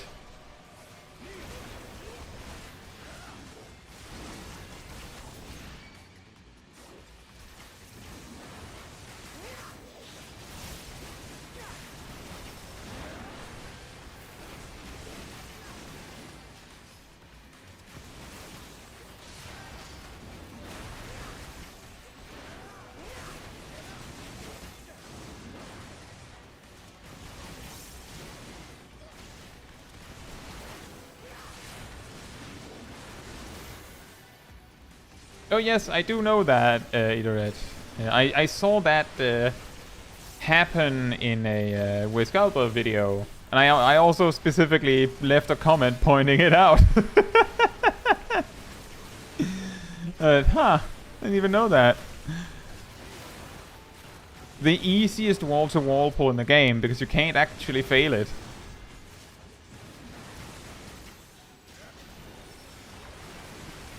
I'm guessing you can't actually fail anything as long as the NPCs are there, because they'll just keep fighting and fighting and fighting until they're done. So the first pull in Tower of Zot, and everything leading up to the first boss in Tower of Babil. It's pretty nice.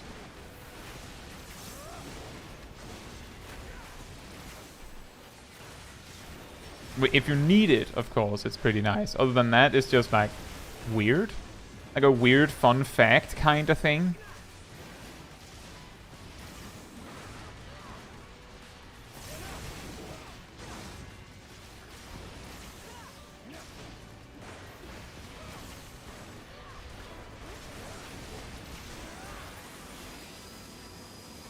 Chunky Bit says, question, why solo not with trust system? Because I want to see if I can solo it, of course. There's nothing, like, practical about this. Oh, I could have sprinted earlier. Huh?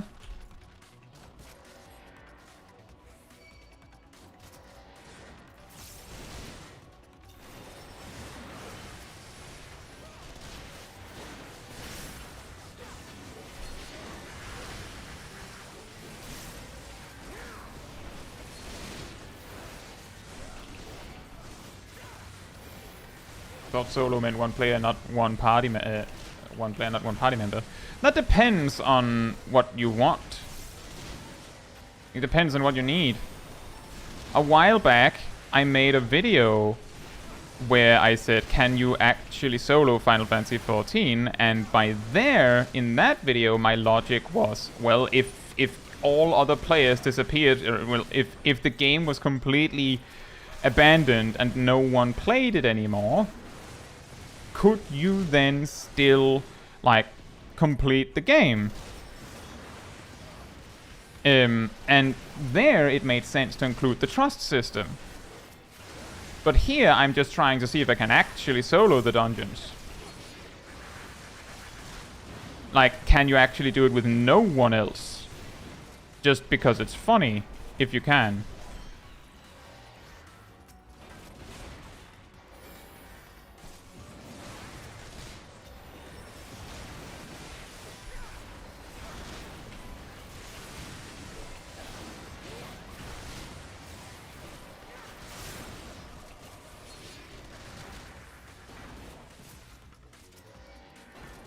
If you just drive haze from the future, coming to Final Fantasy XIV years after it has been completely abandoned, and then going, is it good? Is it the worst MMO ever?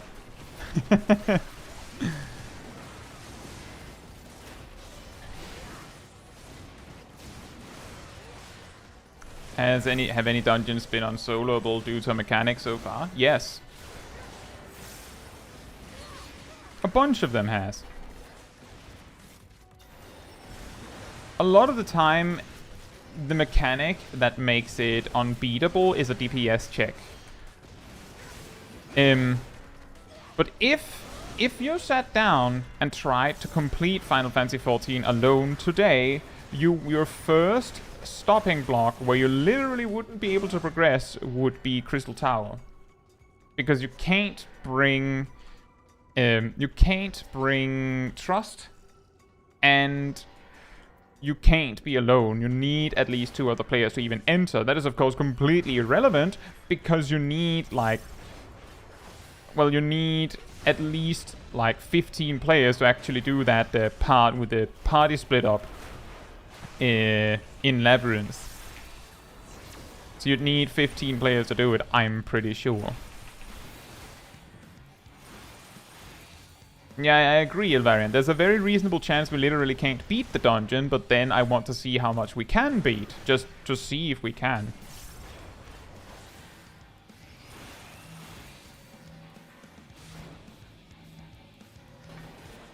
Another one was synced, at least. You cannot beat the Aerie because the solo because Nidhogg just stuns you to death. He literally just puts you in a mechanic and there's nothing you can do to get out of it.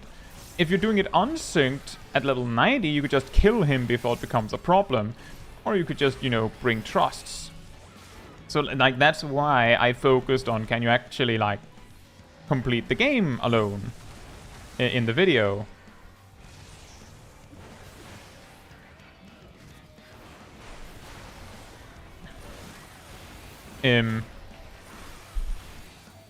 But in terms of actually being unable to complete a dungeon solo that isn't blocked by technicality, it would be synced. It would be the Aerie, I'm pretty sure, was the first one that I couldn't do.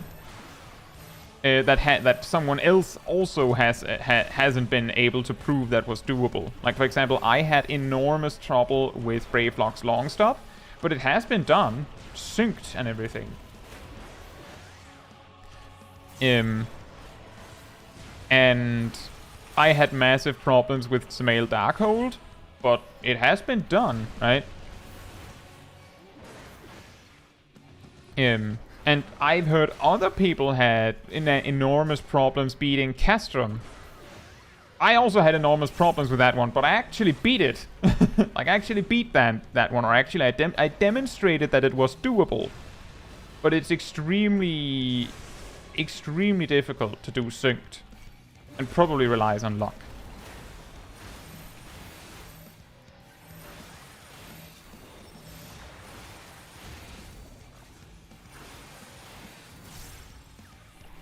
Did you beat the Sastasha Megapulse synced? No, we haven't actually done Megapulse in this stream, this challenge for all of AR. We also didn't do it for I think most of Heavensward, if not all of Heavensward. I think we didn't start doing Gigapulse until Stormblood, something like that. I think.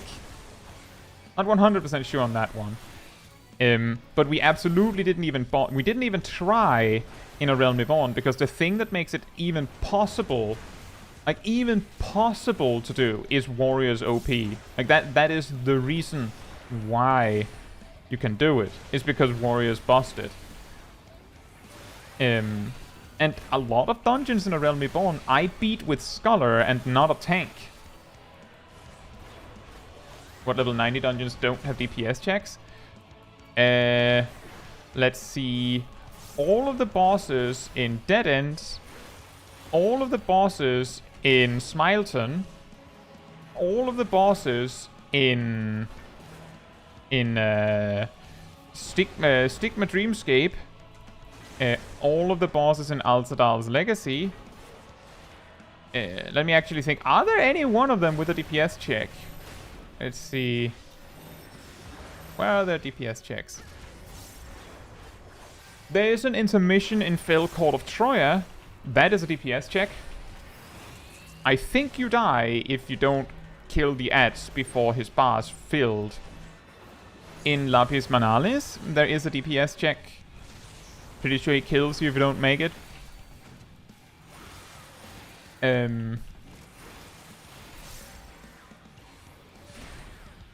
Don't think there is in any other ones. Do DPS checks in those kill you though? That is a difficult question because the answer is sometimes. Genuinely, the answer is sometimes. To give you an example, the final boss in Hell's Lead, some of you may remember, the big turtle man, his DPS check does not kill you. It hurts a lot, but it does not kill you if you fail it, and he only does it once. So, if you can just be ready and use defensives, you'll survive. It does do unique damage, so I don't actually know if defensives work, but it did little enough damage that a warrior could survive it synced. Xenos in Alamigo actually one-shots you. He does like 6 9s, I believe, and just kills you. But you can actually make his DPS check. I did. So, you just need to use tinctures and stockpile resources and plan and be smart about it. And then you can beat it. But yeah, sometimes the DPS checks in dungeons actually one-shot you if you fail them. But the key is that it is sometimes, so I couldn't like, if you took a specific boss that I haven't seen the DPS check failed on, I would just say maybe. Because I don't know. Have you ever seen the Antline destroy all the pillars? I don't know what happens after that. Yes, I have. On day 1, my group didn't on day 1, my group didn't actually kill the boss before all pillars were down. Nothing happened. Like, literally nothing happened.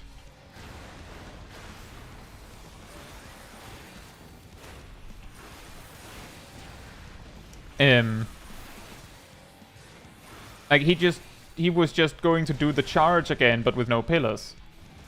He says, what about Nidhogg? I mean, yeah, he also has a DPS check, but I don't know if it kills you.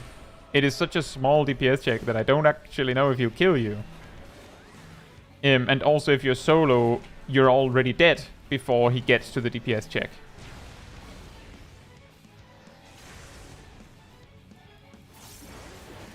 Harakrai says allegedly both Gamiglione and Cagnazzo are wipes if their DPS if they reach 100.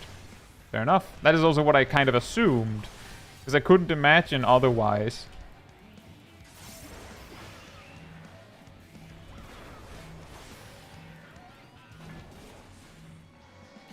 Cat Damon says, doesn't the final boss of Tower of Babil have a DPS check? Yes, but we don't know if it kills you, so maybe I can do it. You see? Maybe it doesn't kill me, so maybe it's fine.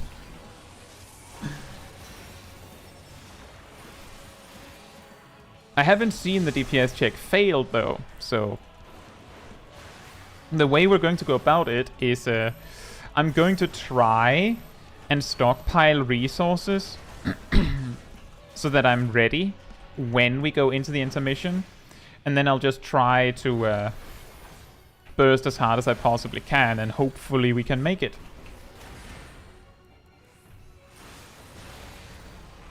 Does life have a DPS check?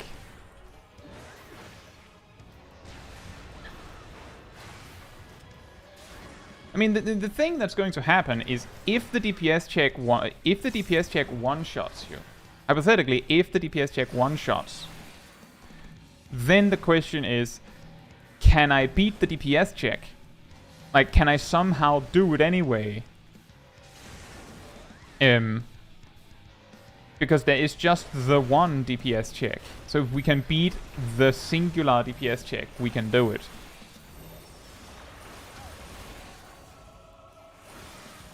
There's a possibility for that, Harakrai, but every single time the boss has done like 6 9s of damage, it has killed me through Holmgang. So if the attack isn't like 6 9s, Home Gang might work. And I'm obviously going to use Home Gang if I see the DPS check. Or if I fail the DPS check, I'll attempt it. Just in case it works. Like, usually what I do in those situations is I'll use every single cooldown that I have left.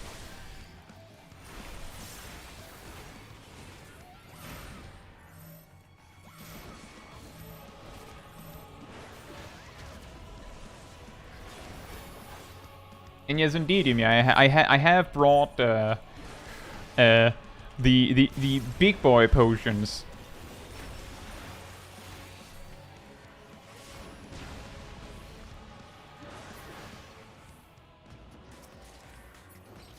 "17 minutes. I think that's faster than the first boss in Tower of Zot.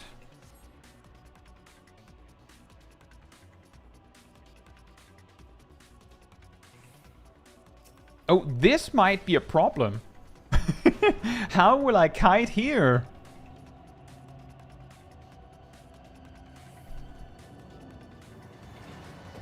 How do you kite with no space?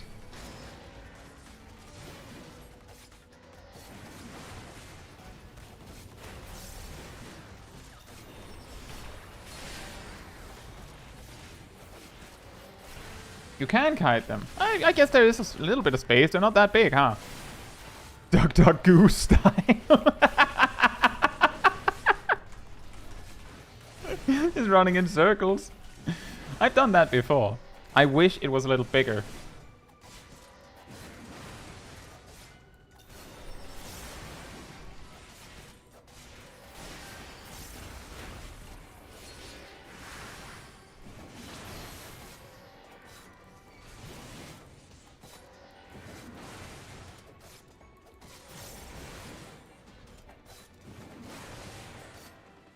You know what's the worst?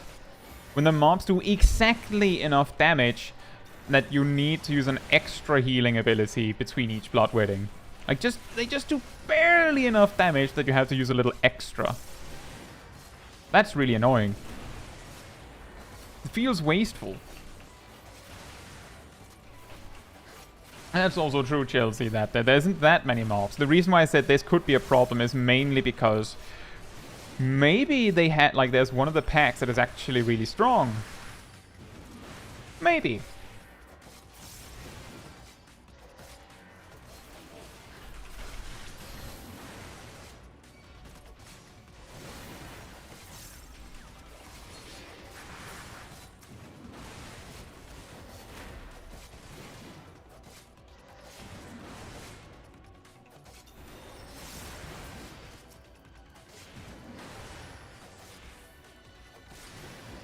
Size doesn't matter, that's what you do with it. I mean, you're right, but there is a limit. If the mobs are too big, then you can't actually run away from them.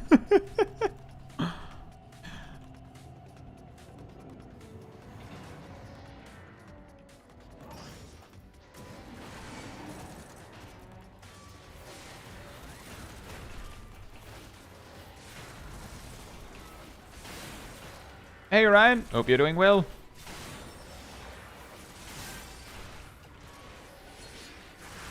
Hey Captain Random, if you're doing well, says, do you feel the Endwalker level 90 dungeons are soloable? Yes, actually yes. Definitely. We just went over a little bit ago that most of them don't actually have any DPS checks, and the primary way that a dungeon becomes impossible to solo is either they have a DPS check that is not doable and the punishment is certain death, or the mobs just do so much damage that you can't possibly overcome them. Like, you can't actually beat over them with sheer numbers. Like, you don't have enough numbers to beat them. And the core problem with endgame dungeons for every expansion is that you have a much wider item level range that you can, like, beat over them with sheer force. Like, for example, I believe we beat Lapis Manalis. We almost beat Lapis Manalis without a tank or a healer, like, ages ago. I think we were doing it with 4 summoners for some reason. I'm pretty sure we reached the final boss and then we had to give up.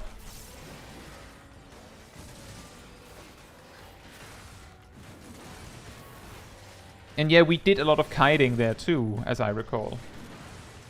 Ymir just said that. Did you?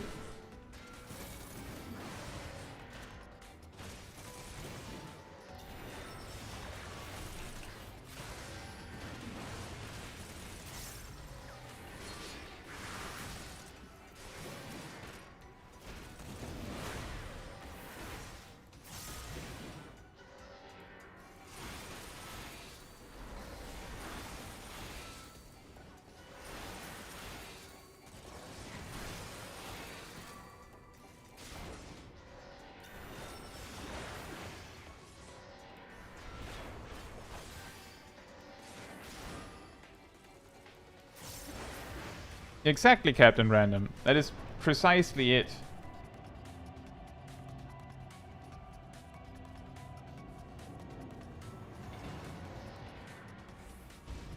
That many bosses are just completely soloable. The only thing that might be hard to solo for a tank is whenever there is like an actual DPS check.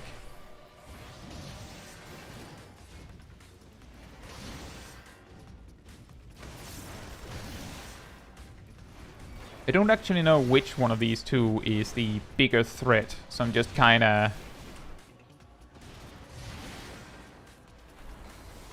I think maybe I'll just focus this guy down.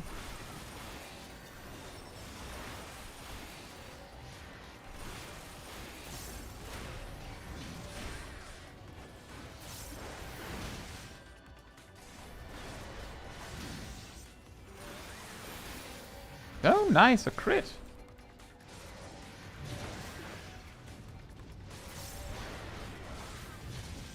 That true, Zarf. That is also why I put some emphasis on that some dungeons might be doable with neither a tank or a healer. Yeah, that sounds about right, Ymir. Was it Void Cleave? I thought we died to the stack to the raid wide after the DPS check, but I'll take your word for it. I don't know if that is the thing called Void Cleave. I thought Void Cleave came slightly after that, but it's not particularly important.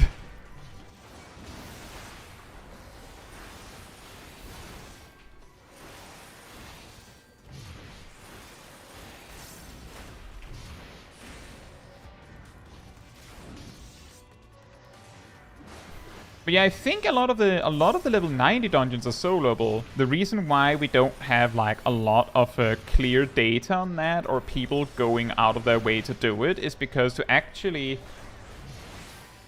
solo a dungeon in Endwalker, you have to actually bring everyone so you can enter the dungeon properly, and then you have to get them to leave. I thought so as well, Cole. I'm pretty sure that the raid wide that comes after the DPS check mechanic, I don't even know if it has a name. I'm pretty sure it's just, you know, he casts something with no cast bar.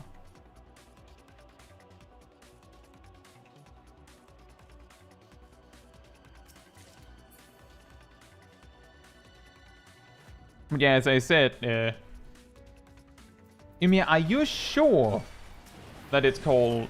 Is it? I guess we're a bunch of people that have. Yeah, and it spawns portals. Yeah, Ymir, I think I'm talking about a mechanic shortly before the thing you're talking about. Or was it the spawning of portals that killed us after the raid wide?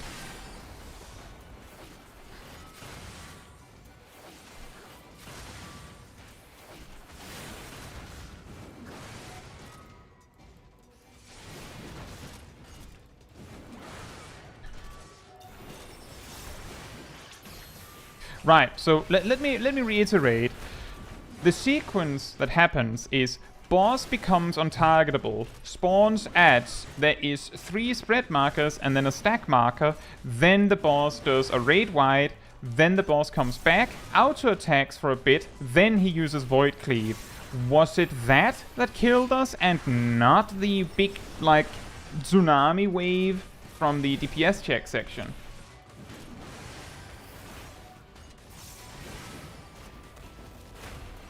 Because I just remember it as the tsunami wave itself. But fair enough. I'm guessing what happened then is that some of us died and we couldn't rest people fast enough. Thank you for the recounting. Yeah. That is actually kind of sad in a way, that we make it through the big raid wide and then we die to the AoE that just happens to be a part of a setup for a future mechanic.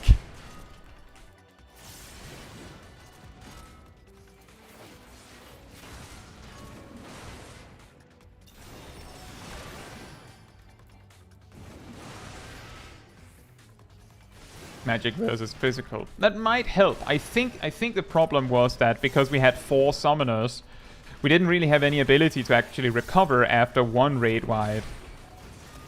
So the next raid wide gets you, right?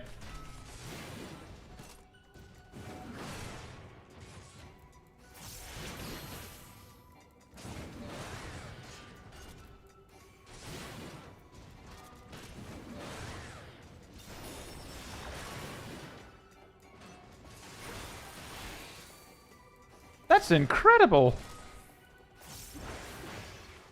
Or maybe not.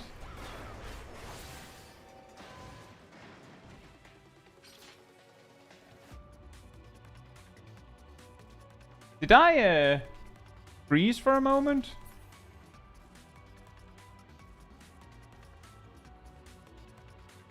My overlay kept going, but my actual stream preview, like over here with the menus and stuff, froze instead. Wow.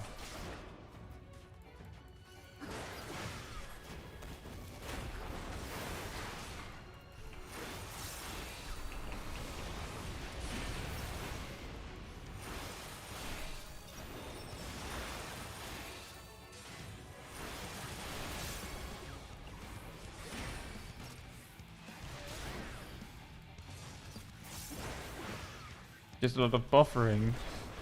Yeah, that's the thing. Is that if I lose connection, then you'll probably see it as buffering, and if you actually rewind, there'll probably be a cut, like a complete just time skip. But hopefully it's fine.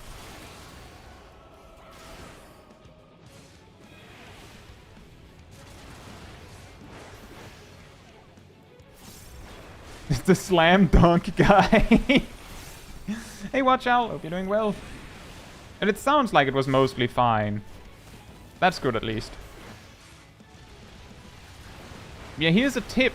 If you never, if you're a little scared of this boss, is that you actually you don't actually have to be a frog for the entire mechanic. You just have to switch for a moment to reset your stacks around halfway through and you're fine. For the chakrams instead, you technically only have to be small when the chakrams fly by, which gives you a lot more damage uptime.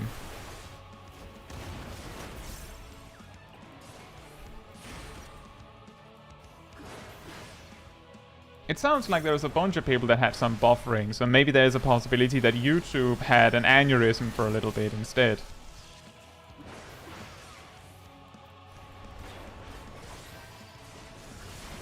Tiny! Dodge! Big again! Fell cleave! Tiny! There you go!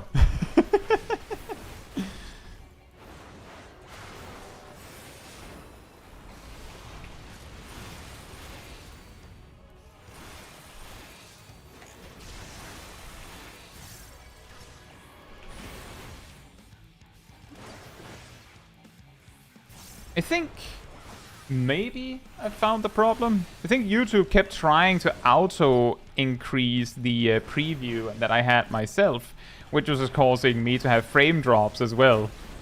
Really weird, that.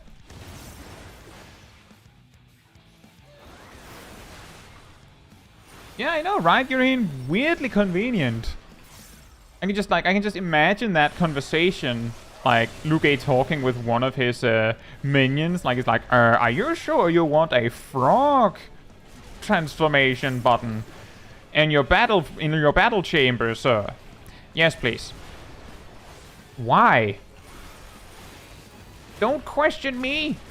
But you have specifically also requested emitters that emit toxins that specifically frogs are not affected by. Yes, and? I mean, I feel like it kind of defeats the purpose if you replace the cure in the room. Don't question my methods, I know what I'm doing. Okay, so I have a question. Go ahead. Why is it the button should reverse the transformation if you step on the platform again? Exactly. I'm just saying. I don't quite understand the logic here. I don't quite follow. I'm sorry. It's for testing. Stop asking stop asking and questioning my methods.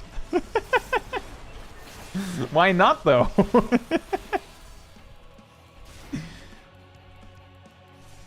It's a little bit like that. That thing with like Bowser, like so. Bowser, yes. We have control over the entire Mushroom Kingdom. Yes.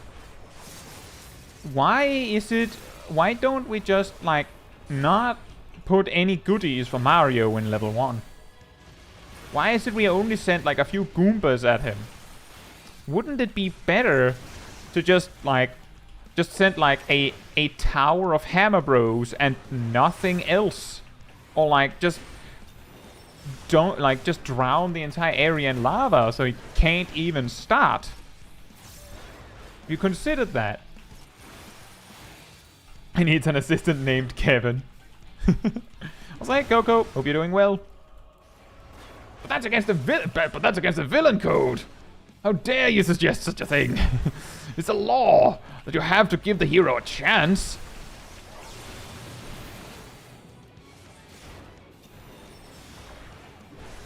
I have to say, these bosses are very easy.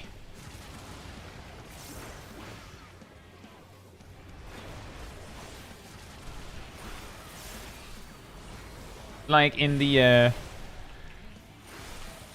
in Tower of Zot, I had to really fight for it on both the first and the last boss. Here, both the first and the second boss, I've like just winged it with my cooldown, so there isn't anything that is dangerous enough to actually kill me. Captain Random says, imagine Mario being like the harder on the first level and progressively easier as you progress. Like, yeah, the villain just runs out of stuff.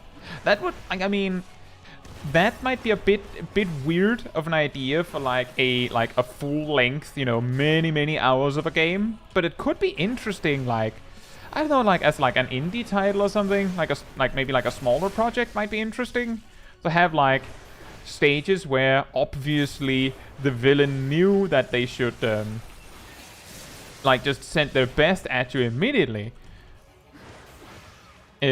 So as you progress, they run out of things to send at you.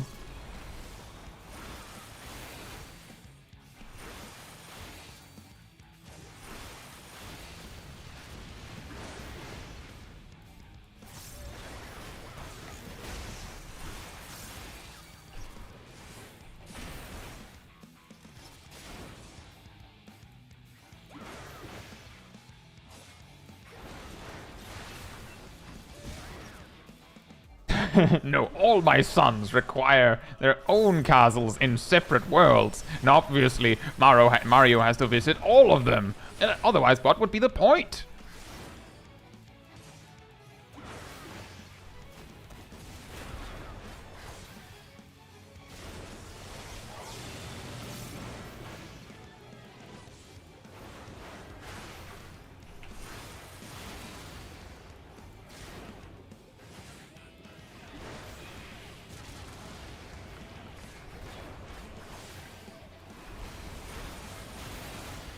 Dun dun dun dun dun.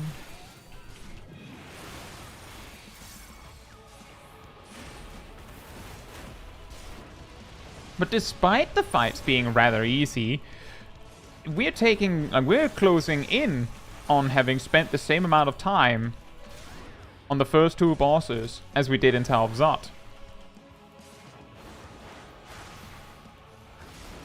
Watch out, does Standy Parabol and Portal do something similar? Or do somewhat similar? I guess, in a way? Like, it's kind of like the game's falling apart as you progress, I believe. Right? Because they like one of them is like super fourth wall meta, and the other one is like, well, I mean, it's Portal.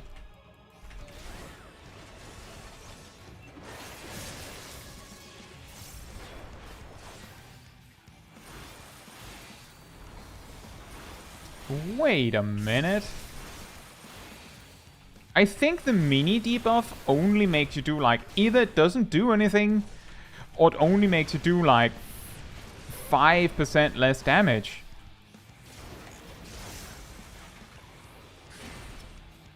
I don't even know, Gireen. I think the reason why it feels like the bosses have more HP is simply because there isn't anything happening.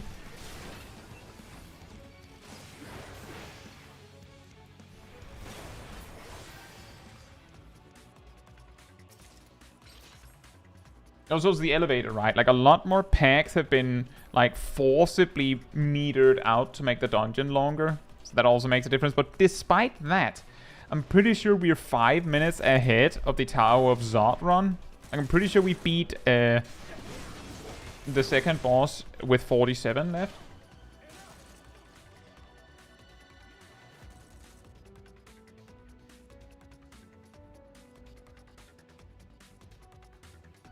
Yeah, so that could also be a thing, Captain Random. Like, just give everything in the first level and then...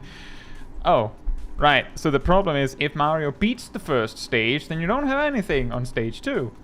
Maybe that's the plan. Just don't have anything on stage 2. Mario's, like, Mario zones in and then it just falls because there's nothing. Zarb says, does Wildfire get buffed if I attack another enemy than the one I applied it to? I don't believe so.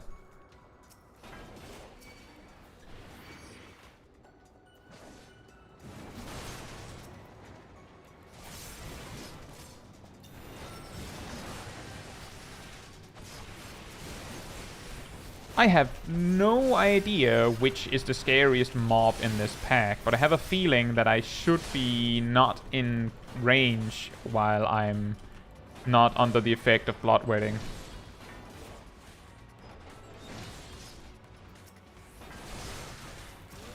Partly because I'll run out of distance to run.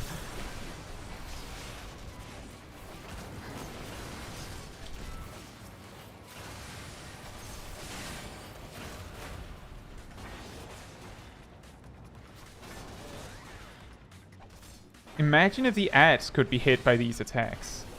That would be amazing.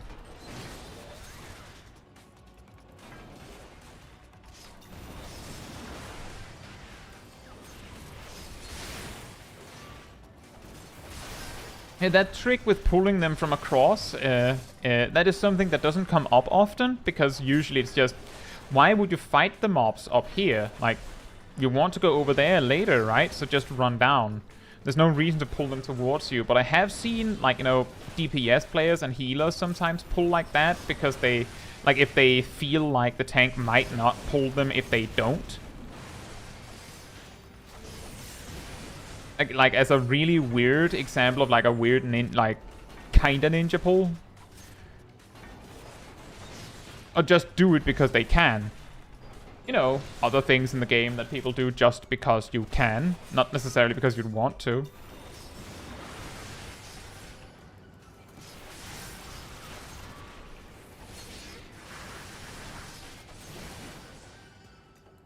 Exactly, Chelsea. There's also the rocks falling in Cell Fatal. Yeah, exactly. It's also something you might do just because it's cool and funny. Like, hey, did you guys know you could do this? That's also the reason why whenever I'm in Mount Golg on the second boss, when they do the overlapping donut AoEs, they do the configuration where the edge of the arena is safe by a single pixel. I always stand in that safe spot because it's funny. Exactly like a parlor trick. Precisely. That is also why I do that in Mount Gulg.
Alright, bye. I'm going over here now. Reynolds says this is unsynced, right? Nope. This is synced. I'm actually level 84 here. It would be way easier if it was unsynced.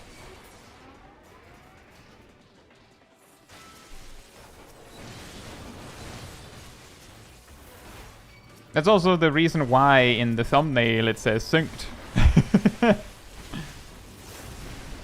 It says you can't unsync current content. That is also true. I wouldn't actually be able to enter unsynced. That is a good point.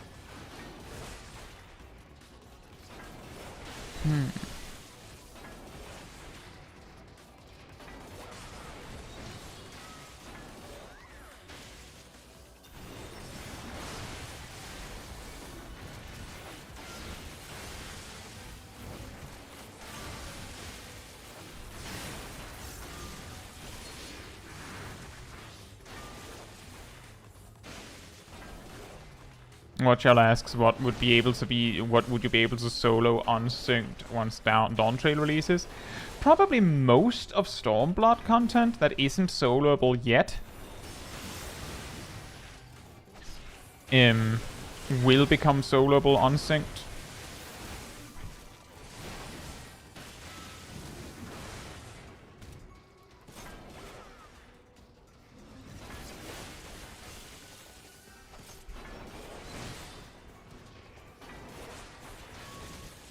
Excluding Savage? No, including Savage. The particular fights that are not possible to do unsynced right now is like O12S.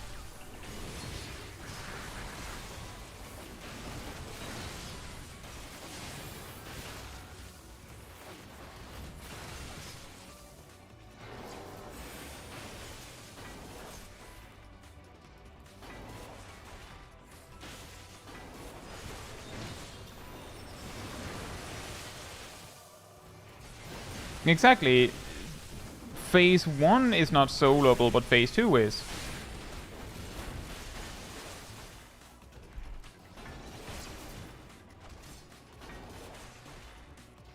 But the thing that might make it soloable is if you can kill the bosses so fast that the things that would be problematic for a lone player just doesn't happen. Even the Pool of Tribute? I think Susano might... It is possible that he could become soloable on normal in Dawntrail. For those wondering about that, so Susano,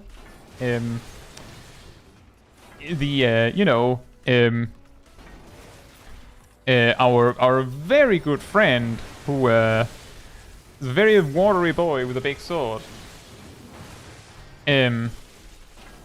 he will forcibly skip to his intermission if you hit him below, like, I think it's 40% HP or like 35% or something like that. Like, he will just cancel whatever he's doing and do it immediately. He will also start doing it if he finishes whatever he was doing, and he's below like 50%. And you cannot survive the intermission alone. Like, he will kill you.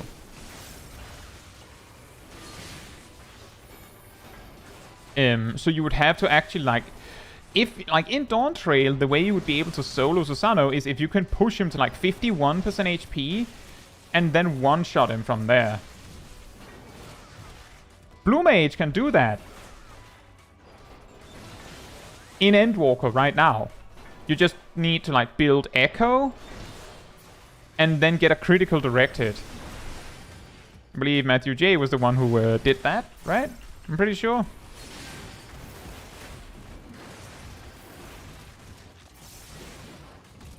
The unfortunate part to that is that if you're doing Susano as a part of your MSQ and you want to do that, then Blue Mage completing it doesn't count for some reason.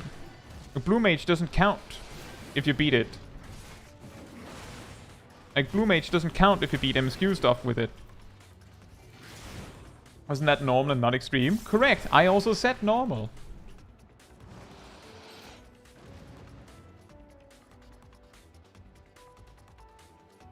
But extreme would have the same problem.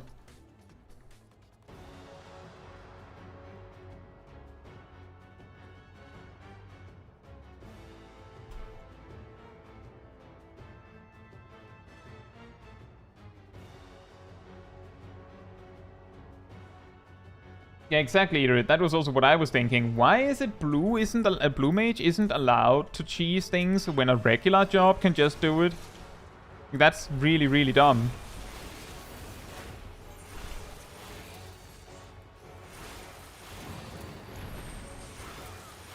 So here's the game plan. Just hit the start. I'm going to blast a little bit. But I'm pretty sure that the boss just goes to the intermission, the DPS check, after a set amount of time. So with that, I'll try to stockpile resources. What happens here? I only get targeted by one. Oh, whoops.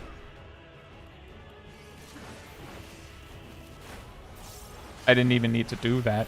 But now I have a vulnerability stack.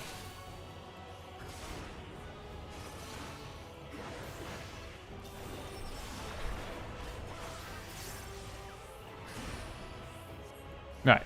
I think from this point, I think I'll just stockpile a little.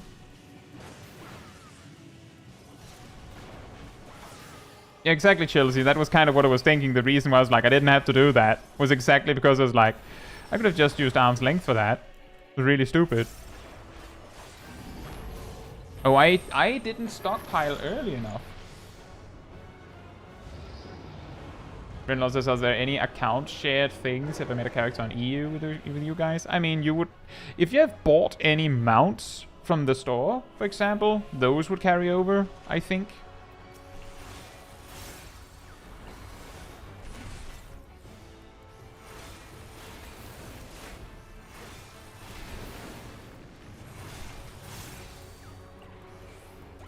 I think we'll have to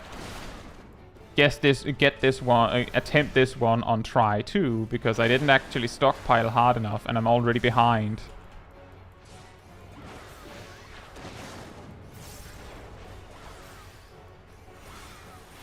But this already looks very tight.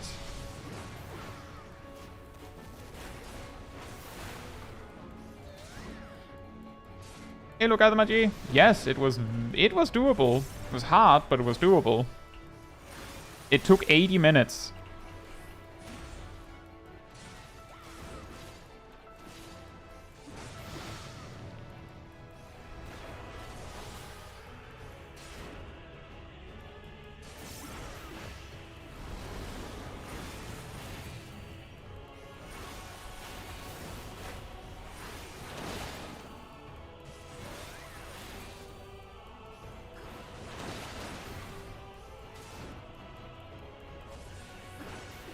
Yeah, most of the things that would carry over Renlaw are like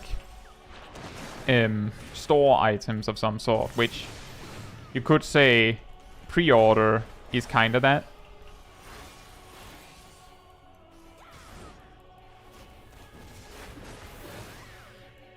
Did the boss... Does the boss only have like 2 mechanics in this? It seems so. It doesn't really need more.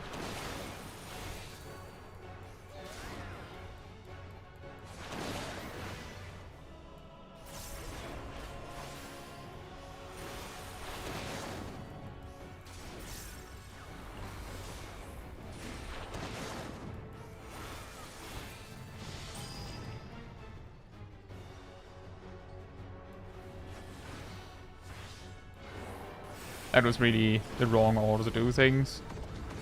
I forgot that it takes a while to do all that.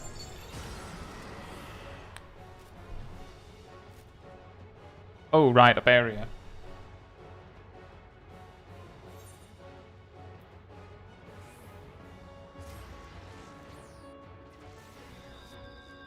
Right, so that one, invuln does not work for. And damage reduction does not work. So we have to make the DPS check.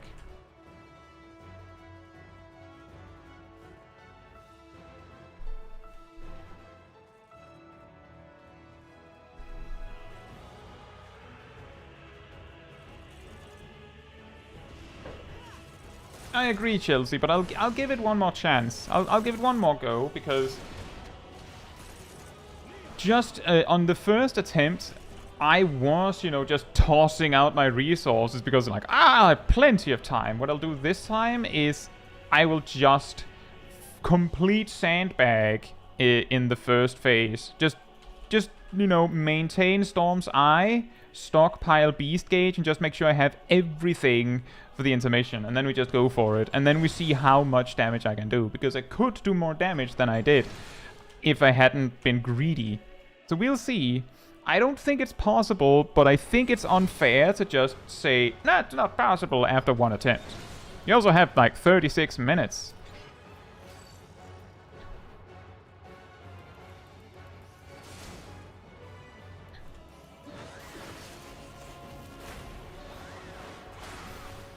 Unleash the beast!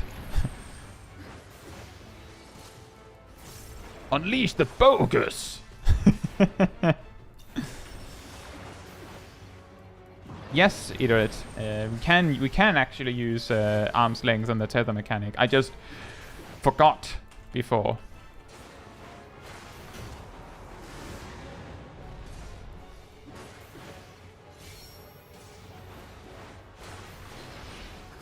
You can also just, you know, wait and move in time.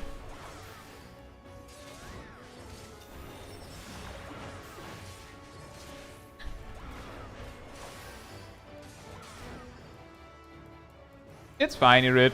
I wasn't actually perfectly aware that it worked myself, but I did learn that it works somewhat recently.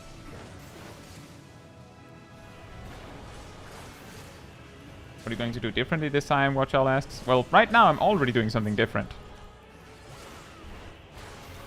We have way more resources. Everything's ready. So I can do more damage during my tincture.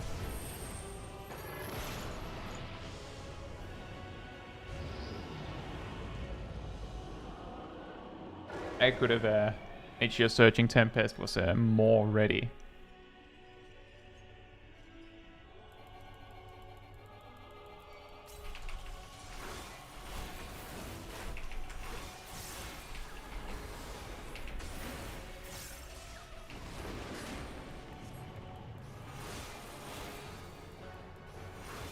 Ah, my combo ended. Bruh. I wasn't really planning to make a huge deal about that, but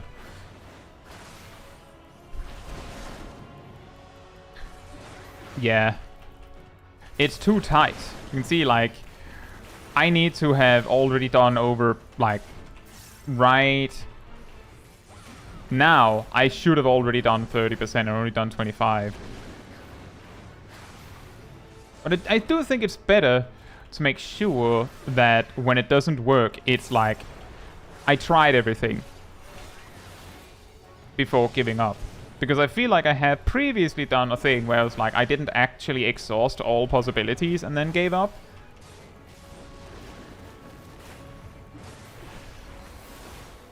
So I'd rather make sure that there isn't something that I'm overlooking.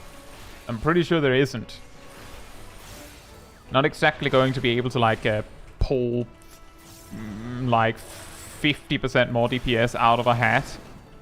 I didn't bring a hat.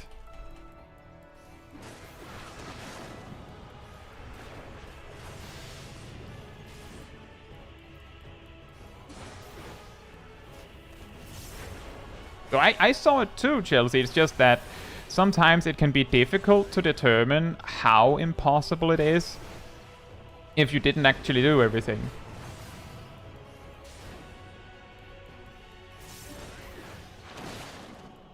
But this time I did everything. Next time, bring a hat.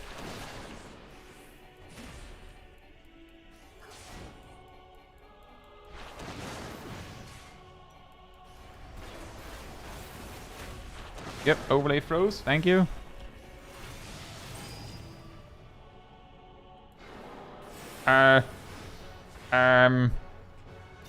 Yes, this will work. Probably. Hit me with your best shot. Ow!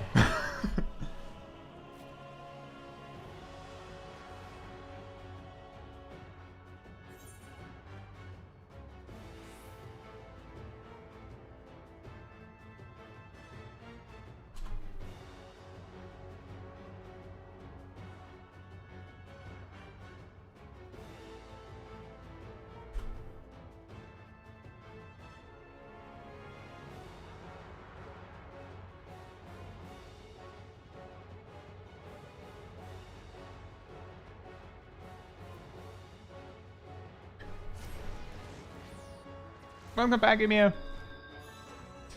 Yeah. Can't do it. DPS check too tight.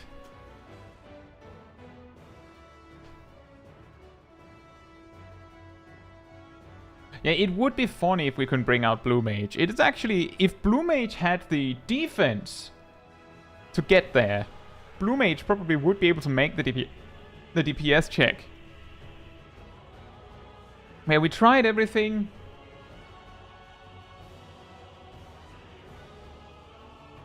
We actually did try everything that I had. I brought tinctures and everything.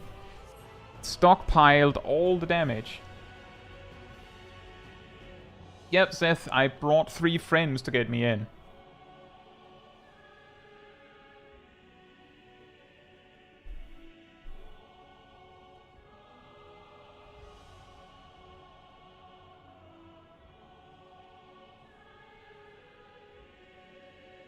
Try again in 2 years. Yeah, then it might be possible when we can when Blue Mage can enter. I agree, Watch Out. It was really weird that the 2 first bosses were so easy that I barely had to use defensive cooldowns at all. I think I only used like Bloodwetting and then Vengeance every now and then. Oh no, Zaf. Good that you had a raising, but remember this, Zaf. Remember this.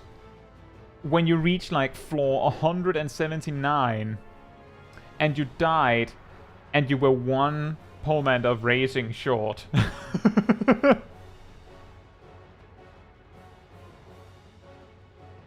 That's also true, Iterit, but what we were talking about, the reason why Ymir said try again in 2 years wasn't because Dawn Trail is coming in 2 years. It's because it's probably going to be like 2 years before Blue Mage becomes level 90.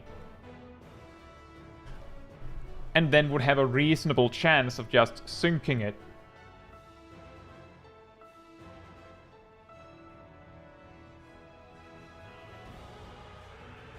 Yeah, Gustavo says, I saw a video earlier of a guy that did the tower with a machinist. I'm... The tower? Like this? Probably not alone. Or did you mean something else?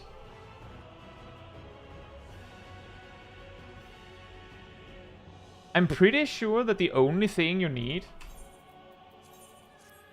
I'm pretty sure the only thing you need to enter Palace of the Dead is... you need to have beaten this dungeon, I'm pretty sure. And then at some point in the MSQ, you will be able to do the dungeon, or do the quest. I think it's like level 18. You just have to go and get it. I believe the NPC is here.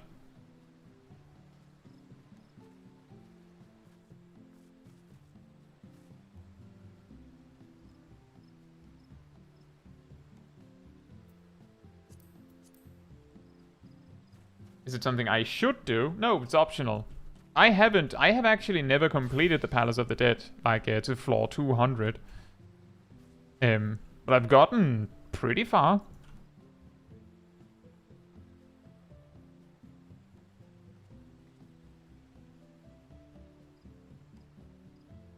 Silverman says they said Blue Mage update was coming in 6.x. I'm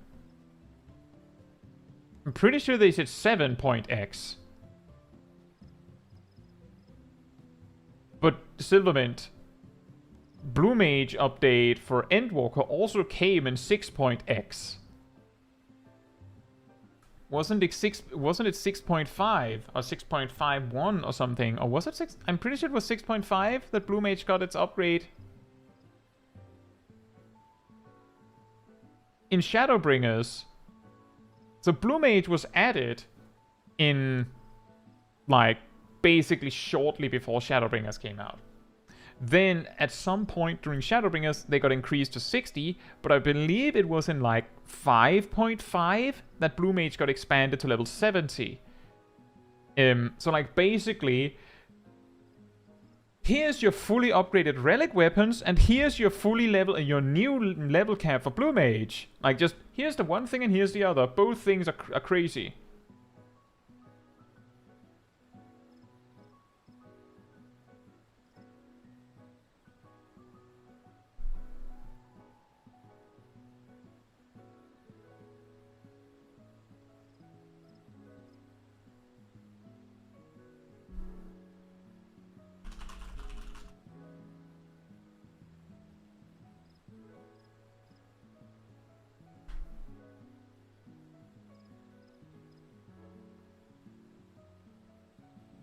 Probably Eureka Authors, Gustavo, which is one of the deep dungeons. Those are soloable. It's really hard, but they are soloable. Apparently the final boss in Eureka Authors is named Excalibur.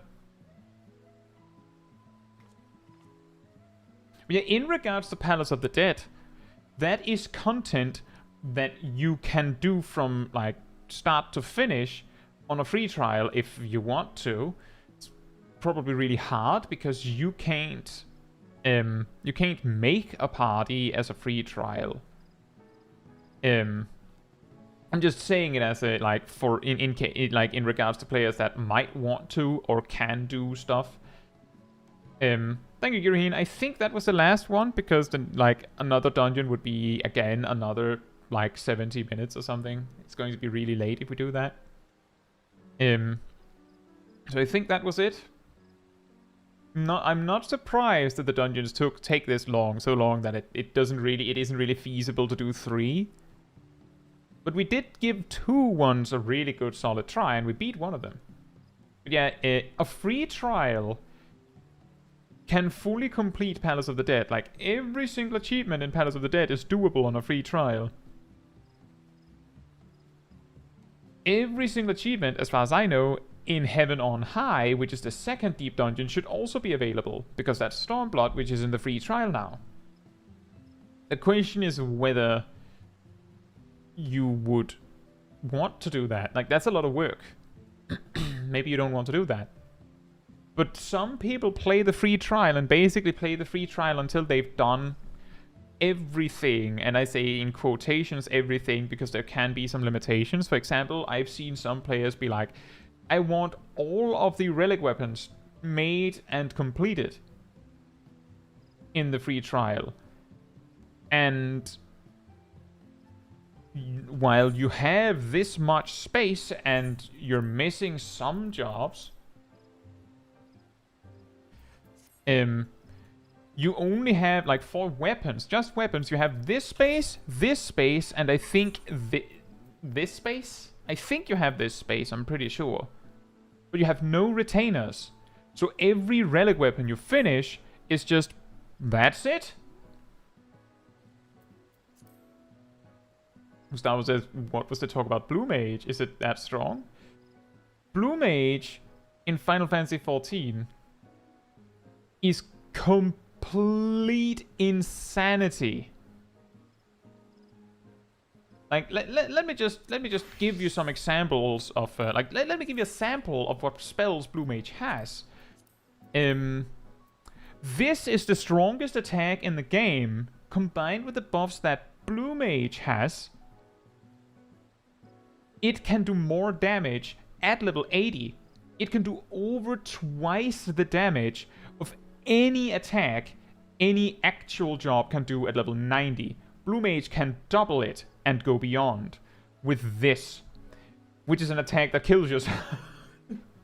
But it hits really hard. You also have actions such as this. This is the best defensive cooldown in the game. Well, in terms of raw damage reduction, 90%. They also have a tank stance, which reduces damage by twice as much as the tank mastery effect that actual tanks have. Although Blue Mages have way less defense because they're a mage, so it isn't as potent at the end of the day. They also have spammable interrupts. Only Blue Mage gets that. They have a spammable stun. It's not that good because most bosses are immune, but when they're not, it's really funny. They have AoE Isuna that also heals. They have a raise. That's not super incredible, but they have a raise on a 5-minute cooldown that scales with speed. They have a buff that when you're alone in if you're alone in a duty that you're not supposed to be alone for, so unsynced or, unrestricted party limits, you can use Basic Instincts, which gives you permanent sprint, double damage output and healing output, makes it so that the 40% damage down from your tank stance is gone, so you can just use tank stance to take 40% less damage, which is totally balanced. You just have that while soloing content. Very, very fair and balanced.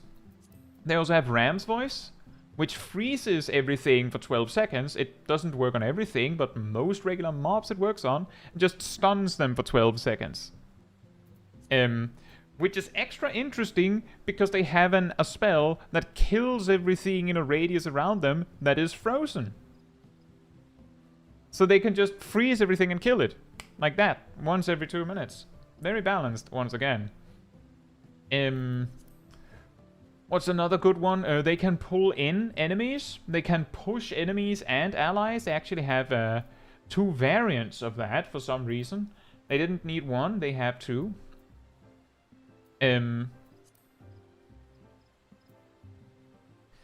They also have like just giga AoEs that look like this.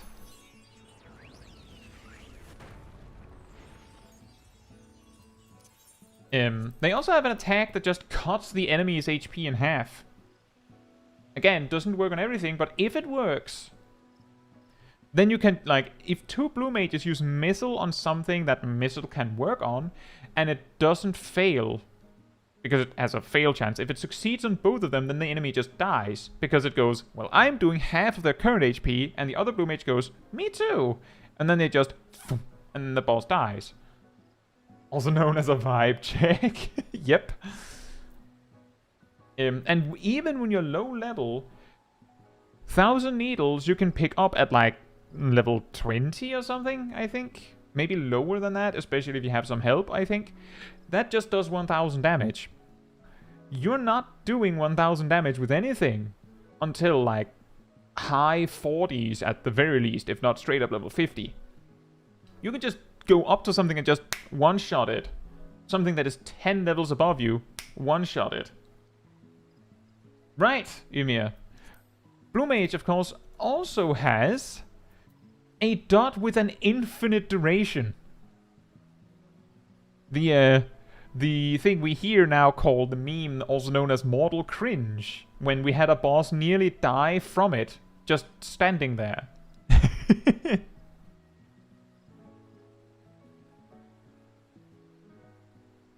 That's true, Zav. Let me just put it like this. I leveled my Blue Mage manually.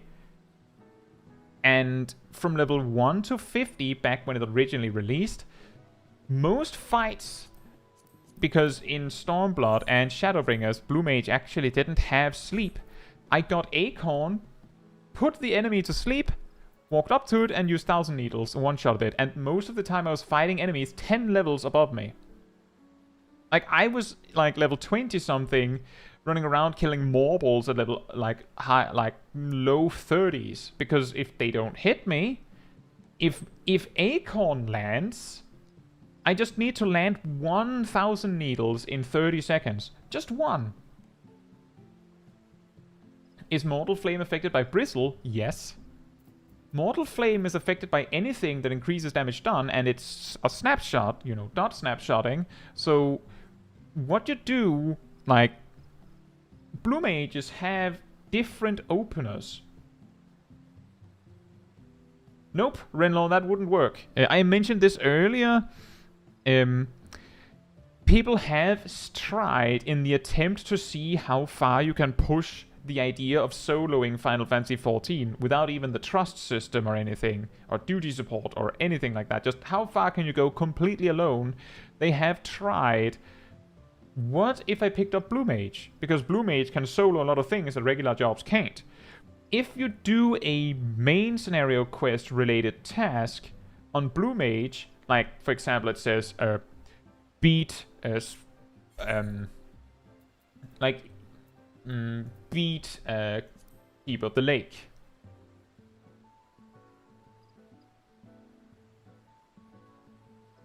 Am I still here?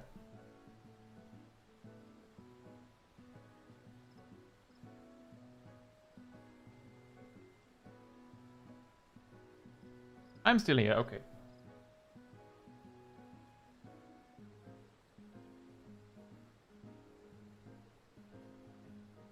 Okay, it just started buffering for me. That's a little concerning. Sorry. Let's say you're trying to beat Keep of the Lake. By the way, Scholar can solo that, so you don't need a Blue Mage for that. But let's say you wanted to, and your MSQ is complete Keep of the Lake, right? If you do that with Blue Mage, you'll finish the entire dungeon, and the quest will not give you credit. It'll just act like it didn't see it. Like, what do you mean, keep the lake? You didn't do it with a real job. You cheated.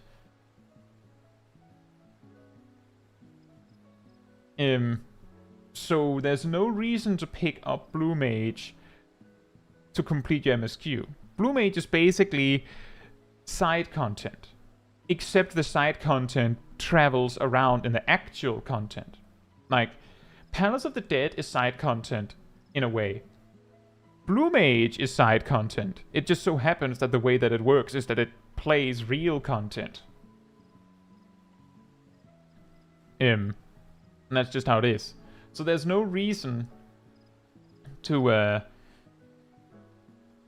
pick it up specifically for that. It'll be a waste of time if that's what you're trying to do, at least. But yeah, Blue Mage, just in regards to the question about is Mortal Flame affected by Bristle? Let's see.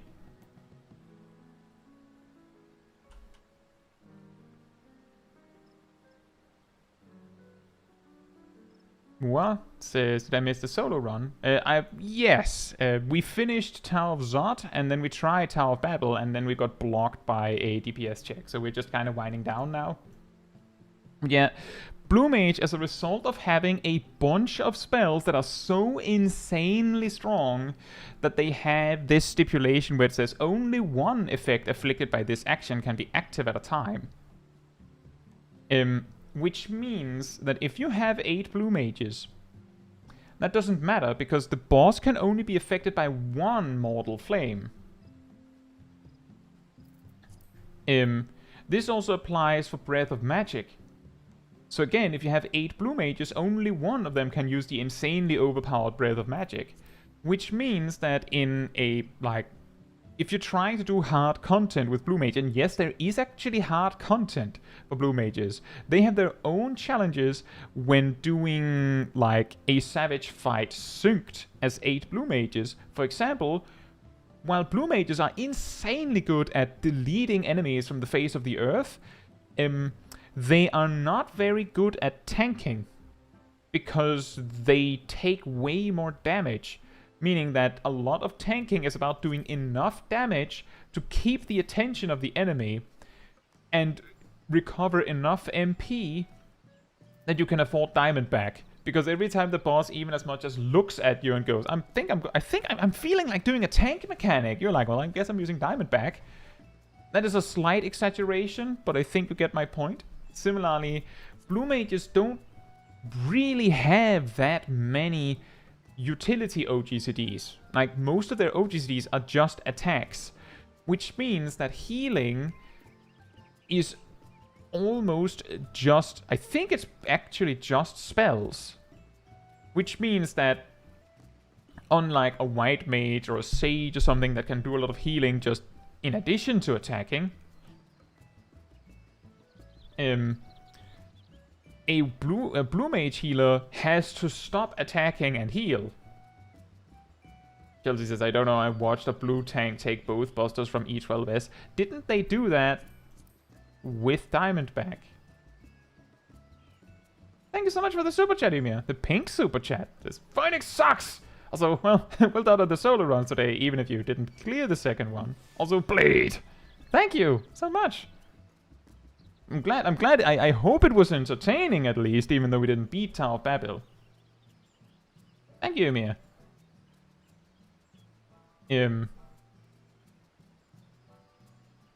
Where was I? Sorry.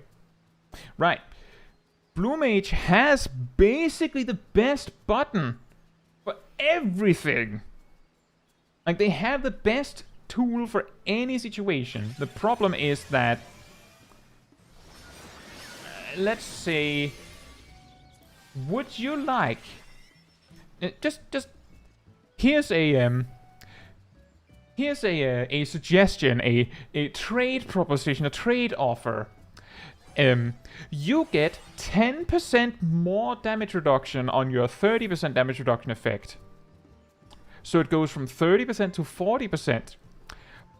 But it's now a spell with a 2-second cast time. Yeah? Yeah? Pretty good, right? Pretty awesome, right? I can't begin to explain to you how many times I've, like, brought Dragon Force to solo something, see the thing coming, and go, oh, I have to use Dragon Force! Dragon Force is cast, Tank Buster hits me, I die, Dragon Force appears for a split second as my HP goes.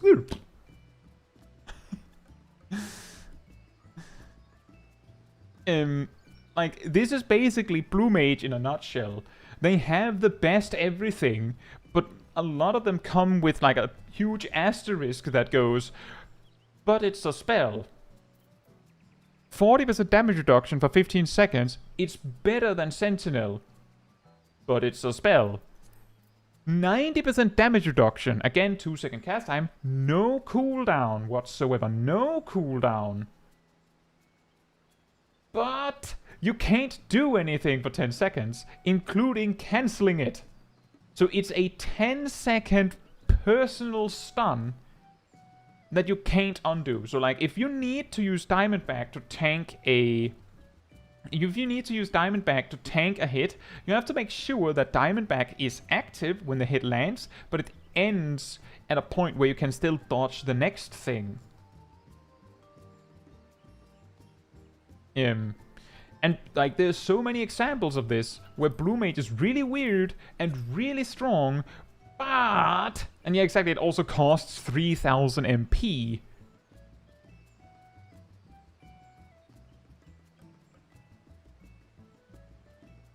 Reynolds says, sounds like Blue Mage only is just normal party combat with Blue. Needs someone focused on tank tools, healing tools. Exactly, and Blue Mage actually also has the ability Ethereal Mimicry, which allows them to just go, I'm a healer now. It doesn't change your icon, but you're a healer now, which makes all of your healing spells better. Sounds better than TBN. Depending on the situation, it could be. But yeah, basically what I'm getting at is that Blue Mage has the best everything. They also have the best burst in the game. It's really dumb because it's just just mash all of your buttons and then damage happens because Blue Mage doesn't have a gauge. It's just a lot of buttons. But it is the strongest one. Partly because Blue Mage has the best personal DPS cooldown in the game. Do 50% more damage for 15 seconds, then be unable to do anything for 15 seconds. Who says you will run out of MP?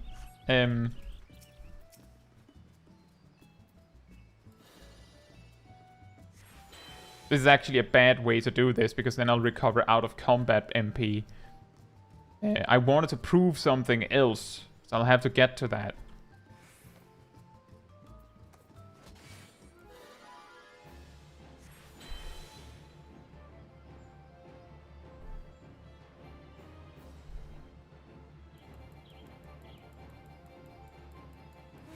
Imagine if you're running out of MP, you can just do this. 500? 500? 500? It's not that great. Like, it does basically no damage, but it's not terrible. Zam says Blue Mage has the worst provoke in the game. Oh yeah, Frog Legs. Which number's that? 62. So, in fairness, this is something that I think people forget when they compare Frog Legs to Provoke. Provoke says, gestures threateningly, placing yourself at the top of a target's enmity list while gaining additional enmity. Frog Legs says, provokes nearby enemies, so it's AoE, that's a good start, placing yourself at the top of their enmity list. The thing missing here is that Provoke says, while gaining additional enmity. The additional enmity, by the way, is like 4,000 potency. And that stacks with your tank stand, so it's like 40,000 compared to like a DPS attack. Frog Legs just sets you at maximum enmity +1. So it's not very good. It doesn't hold enemies, it just means that you have the capacity to take over.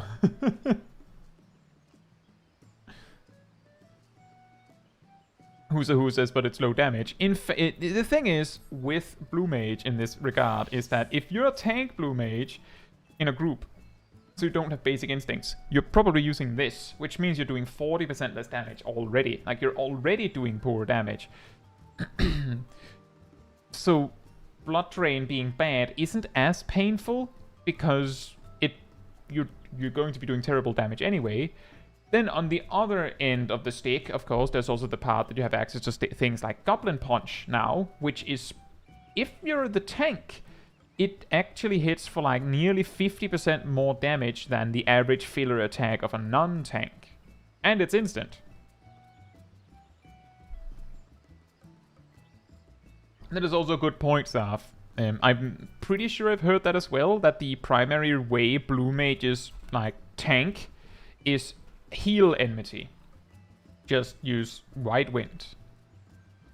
Then you get 8 times your maximum HP, or your current HP, which hopefully is maximum when you use it, divided by 2, because heal enmity works like that, as enmity spread evenly between what you're fighting. But if you're only fighting a boss, then it's still 4 times your HP in enmity, and also you heal everyone.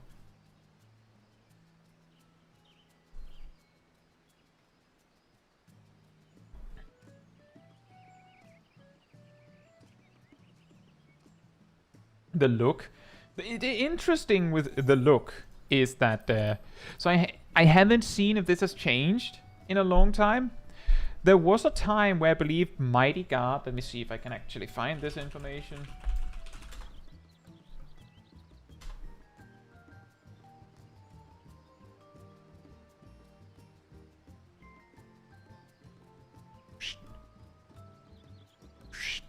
Version history. Patch 5.4, that's actually really recent. Patch 5.4, reduction to damage dealt, has been changed from 70% to 40%. Like basically in this patch, they doubled the damage output from tanks.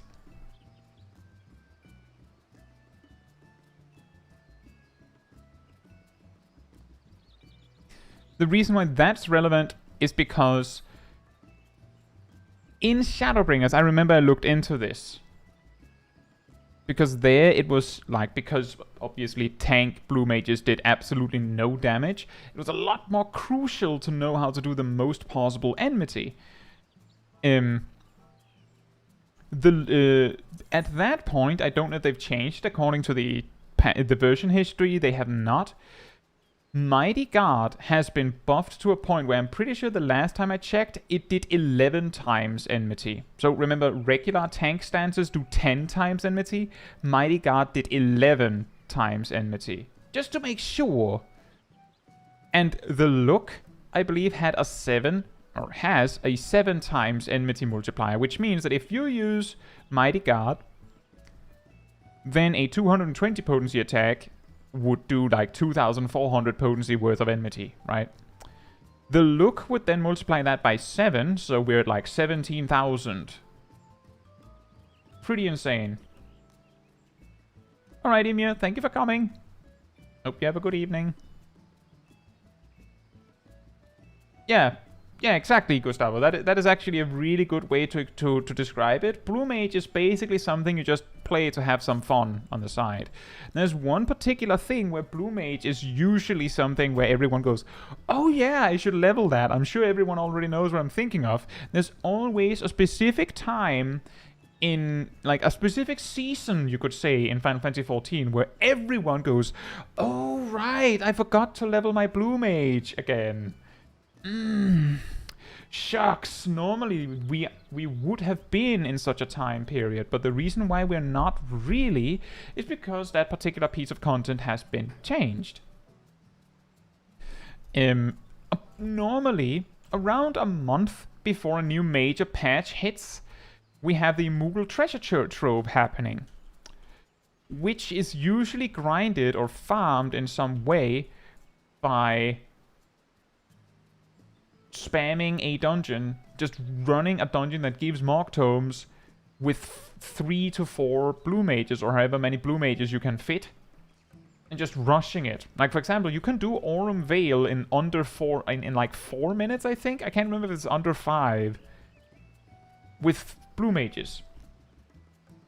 You just rush through it with Blue Mages. They haven't actually blue-proofed it, watch out, they've just made it so that you don't need Blue Mages to farm enough, or to farm efficiently enough, or whatever you want to call it.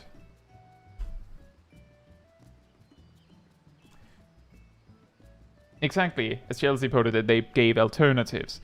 The reason why I'm mentioning Aurum Vale is because for years, Aurum Vale was always one of the dungeons that got this tag here. Recently, in the past, like 2 or 3 ones, they haven't had that. But when it was, Blue Mage could farm Morg Tomes. It was almost always the most efficient way to just power spam Aurum Vale with like 3 Blue Mages and a tank. There was also a time where I believe it was turn 2 gave them. And you can beat turn 2 with 8 Blue Mages in under 2 minutes. What I think it was actually in 1 minute. Which means and it gave 2 tomes. So you could basically produce over 100 tomes per hour. It was insane. But now, they've changed it, so you can instead go to one of the Moogles and grab this. I'm guessing you'll need to grab another one next week. But the reason why this makes it better... Exactly, Renner, I'm getting to it. So, for a time period, whenever there is like a lull in the game, like a huge, like a month before a new major patch, or in this case, in like the dead middle of nowhere before a new expansion, they do things like the Moogle Treasure Trove, which is this. This is the first time it has had the Mock Pendium. This is a new feature. Being able to just get 50 from ocean fishing is already huge. Being handed like basically a freebie objective every week that gives you 10 like that is huge. Being given an extra just random objective to do, like, I mean, if you're on a free trial, you might actually not be able to do it, but if you can do it, you know, 20 Mock Tomes, just like that. Like, just from these, you're getting 50, 110, 230. So like you're like, often people couldn't possibly want more. Like if you want every single thing on the list, you usually don't need much more than 400 Mock Tomes, maybe 500. But you can get half of it by just doing weekly exercises. What is it for? The Moogles in the starting cities sell a bunch of stuff that is bought with this. It's basically all cosmetics, like a mount, a hat, earrings, whatever, like stuff. In particular, nearly all of it is stuff you could get elsewhere. It's just an easier way to get it. Like, for example, usually some of the things that they have in stock are mounts from the A Realm Reborn beast tribes, which of course reduces the value of those. Also, hey Zertle, hope you're doing well.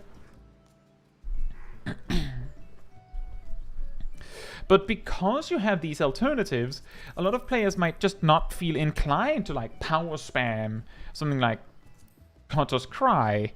A particular one I discovered was super effective for grinding Mock Tomes is like, if you're just doing something else, like if you can be at the PC and you're like doing something else, maybe you're playing a less intense game over Final Fantasy XIV, if you can just be in the Gold Saucer, just hang out, and every 20 minutes a gate will appear. If you just participate, you'll get one Mock Tome. You just have to participate. But you can get more than that. Like, I actually did that for one afternoon, and I got like, I collected like 50, if not 100 Mock Tomes.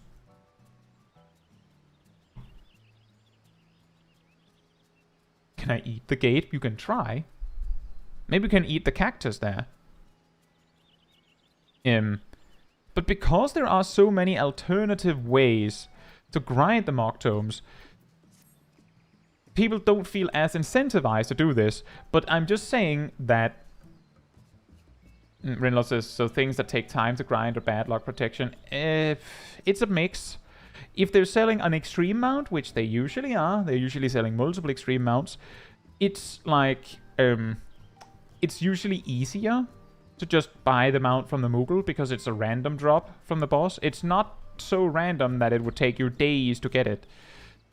But all extreme, like basically all bosses that have a mount they can drop, nearly all of them are like either they're trivial to solo or there's some sort of bad luck protection. For example, if you want the mount from Thuckast Thuck Extreme, you know, then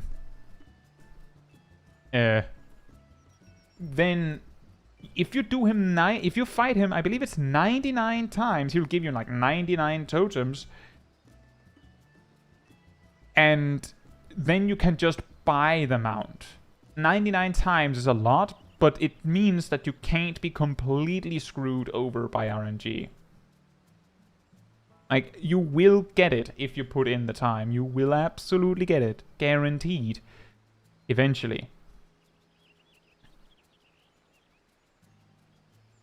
But yeah, it's basically just things to collect. This is also exactly, I think, Renlo, the way that you're looking at it, like, what's it for, is actually a really good perspective on it. Because if you're a new player playing through the game, then this is actually not targeted at you. Like, this is actually, like, the target demographic, as far as I know, of Moogle Treasure Trove is players that have nothing else to do. That doesn't mean that you can't do it, but that's the reason why they can do things like give you as a weekly exercise a raid you might not have, or might not be able to get. Because, I mean, if you don't have it, then you have other things to do, such as unlocking the raid, right? Like, it's basically just here to fill in and give people something to do while we're waiting for the new expansion. Someone asked earlier, how long? Who says 7.0, 5 months away? We've been told it'll be summer. That's basically it. We've been told it'll be summer.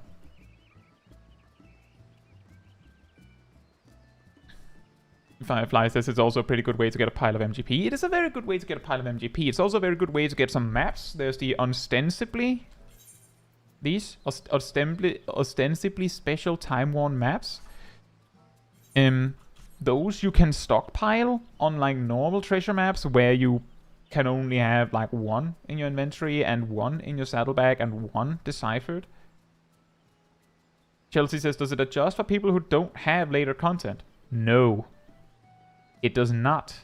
Which is sometimes weird. It means that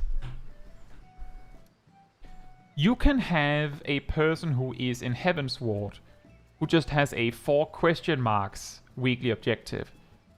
And if you actually unlocked it, you might find that it's actually Eden.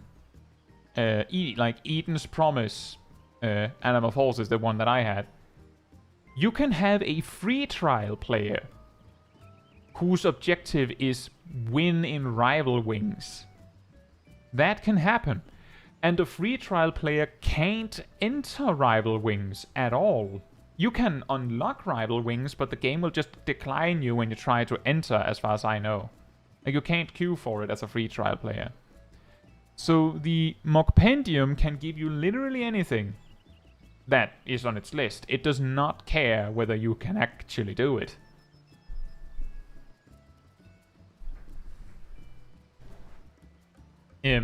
But yeah, to circle back to what I was originally talking about, is that the way Blue Mage is viewed by a lot of players is that it is, some people call it flat out failed content because it quote unquote serves no purpose. Other players say that it's dead content, and other players say, why should I level Blue Mage? Like, what can I use it for, right? And then don't do it. And then the Moogle Treasure Trove comes around, introducing some easy power grinding method that requires Blue Mage, leveled and geared and like kitted out with spells, which all take time. And that's when people go, oh, that's why I level Blue Mage. Right, now I remember. And then what you see happen is, I don't know if there's any right now, but what you see happen is that suddenly, right around when the mock treasure trove event starts, you'll see a steady increase in groups doing content to unlock Blue Mage spells, or groups leveling Blue Mages, even though they could have done that 4 months ago. They just remembered when they saw the content in front of their eyes that, oh, right, that's usually a good idea. And it's way too late when the mock treasure trove is already happening. Like, you're not going to get Blue Mage leveled and geared and get all the spells you need in that time frame, because you also have other things to do, such as actually collecting the mock tomes, right? So it's just way too late to do it then. And yeah, there's also many other things you can do with Blue Mage, like for example, as Firefly said, fate farming. The Final Fantasy 15 event going on right now, there's a fate you have to do, was it 3 times to be able to buy like a handful of Orchestrion rolls? I did Blue Mage with that. I literally just stood in a pile of players and just spammed an AoE attack that's like 20 arms wide and did most damage. And then when the boss appeared, I just, because Blue Mage is broken. Zarb says there's 7 Blue Mage groups in Light right now. Are they looking to unlock spells, or are they doing content? Exactly, Traverse. But yeah, basically what happens is that people don't gear their Blue Mages, they don't prep their Blue Mages, and then the content comes that you want to have Blue Mages for, and then they do it. And it never fails. So who says Beastmaster on free trial?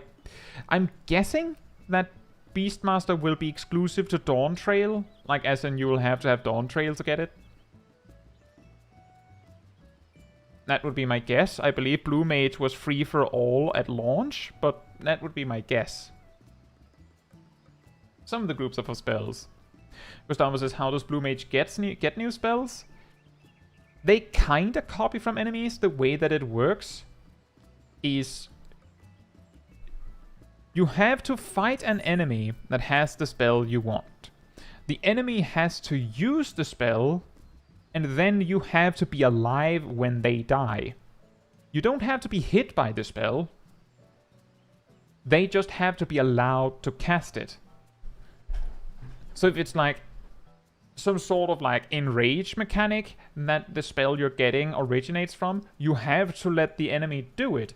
And then you have to be alive. A particular example of this is, I believe, Cold Fog is only counted in the burn if on the final boss you intentionally fail the DPS check. That's what I heard, at least. That was what people did. You can easily do that because you just use Diamond Bag and survive it, but you have to fail this DPS check to get this spell. Yeah, the soft enrage. Because it doesn't kill you outright.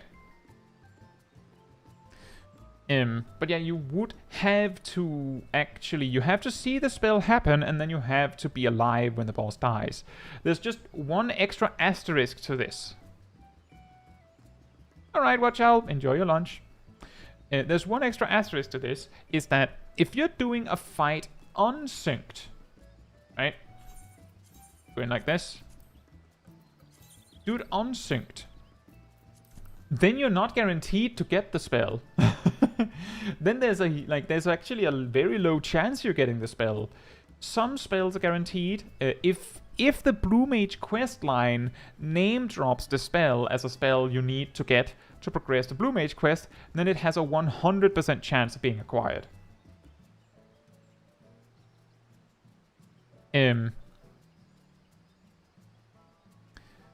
But only if it's listed. Like, I believe Glover here is one of those.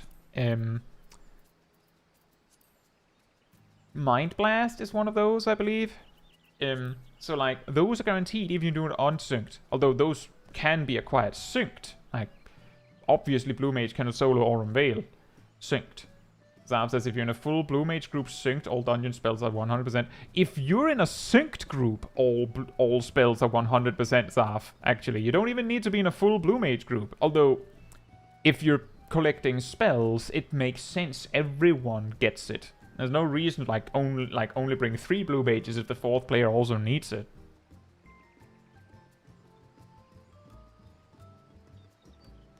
Missile, very high chance to get unsynced. That's possible. There's also the part that it's a fight that is way easier to just do unsynced. Even for Blue Mage, I think.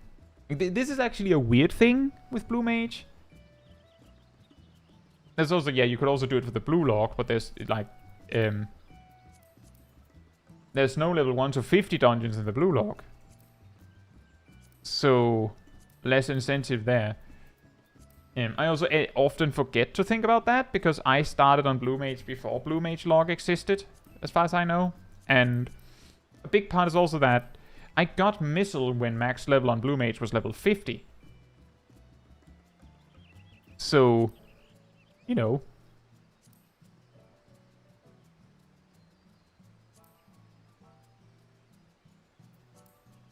Also consider that for a moment, that when Blue Mages were released, they didn't have a res, because there was I'm pretty sure there was only I think there was only 49 spells, or were there 50 at release? And then they added more later. I know Veil of the Wall was there, but I don't actually know if Alpine Draft was there on release. So you had no res, no palm cure, your own, like, your healer just used this. Your tank had this and this, and you couldn't even choose your roles, because you didn't have Ethereal Mimicry yet either.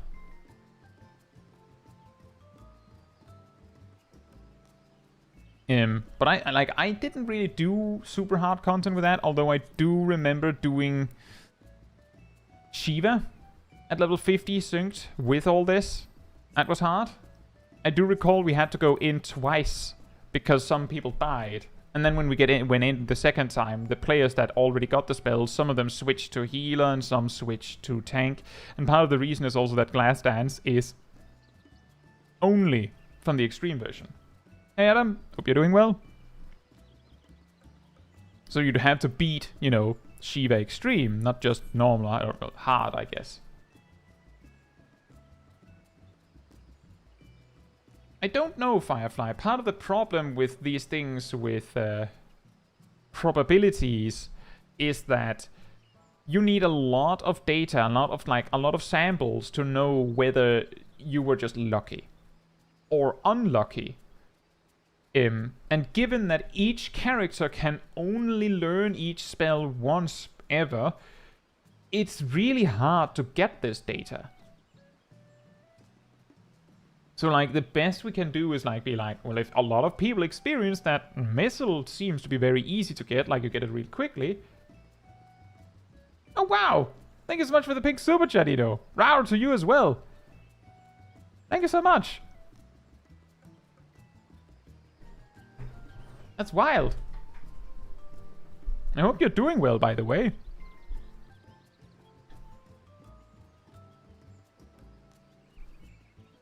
Sacrifice your weakest FC members, RNGs.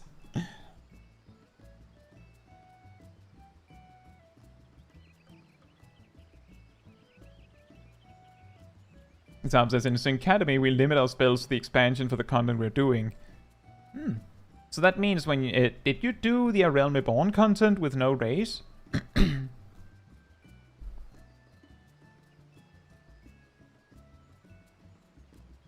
Oh my god.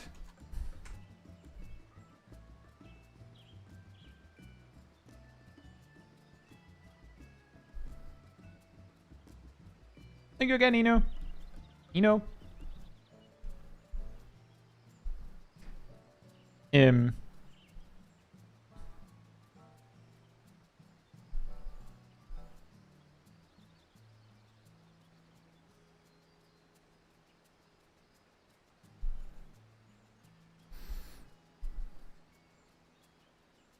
There are a few of those, yeah, Adam. Sometimes there is a way to beat it anyway, but sometimes you just can't.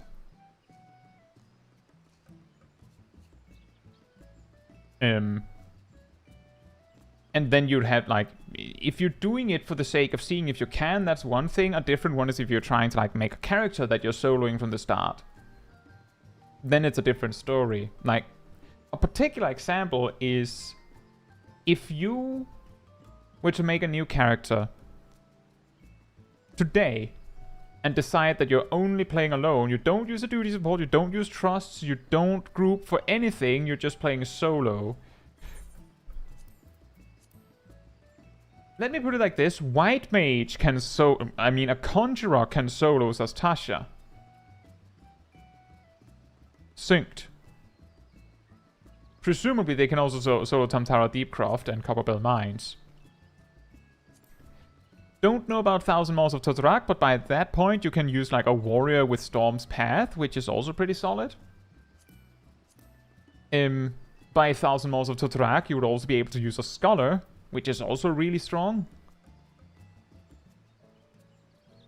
But the particular stopping point for a lot of players would either be Ifrit, which is soloable, by the way. But I don't know if it's soloable with a class, you know, a starting class that you start with access to, because you can't upgrade to a job in at that point. You don't have access to Scholar, for example. You don't I mean, if you grind it hard enough, I guess you would be able to use something like Gunbreaker, maybe. But that's a lot. But the real killer is absolutely Titan, because of his jail, as you mentioned, Adam.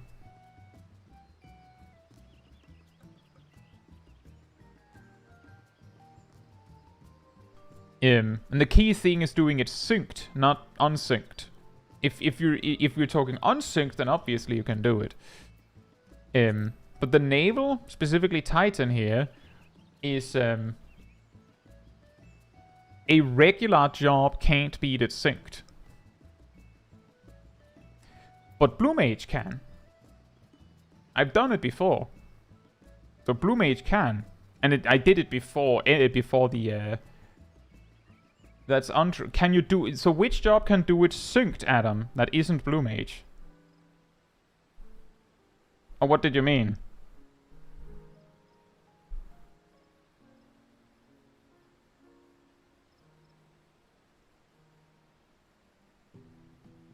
I have no idea what you mean.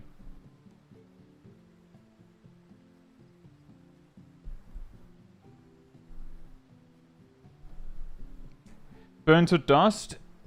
If you're going to say Wrath games, then I'll say for the umpteenth time that he didn't do it synced.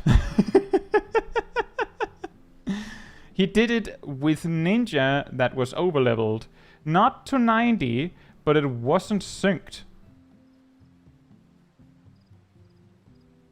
And I know that because people have said this almost every time we've gotten on this subject. Someone has gone, but actually, Ninja can do it synced.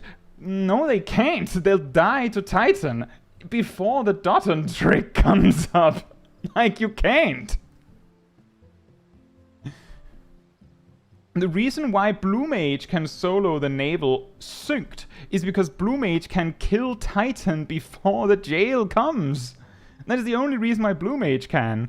There's no placed AoE that can... No, Adam. Oh, wait, sorry, you agreed with me. Sorry about that. But yeah, exactly. Precisely. It's not possible. But Blue Mage can, specifically because they can do so stupidly high amounts of damage that they can just kill him before the mechanic comes. It's actually really... It was close before they added, you know, things like being mortal.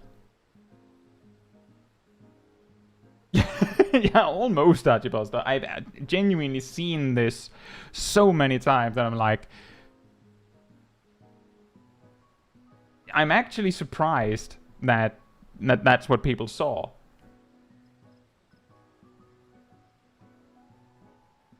And I did try myself with a normal job. There's just no chance. Then I went and did it with Blue Mage, and it was still hard because the DPS check is kind of close. But that would be the first stopping block if you're trying to do everything synced. You can't do it, and you don't have access to Blue Mage by this point. And even if you did, as we talked about before, Blue Mage doesn't count for the MSQ.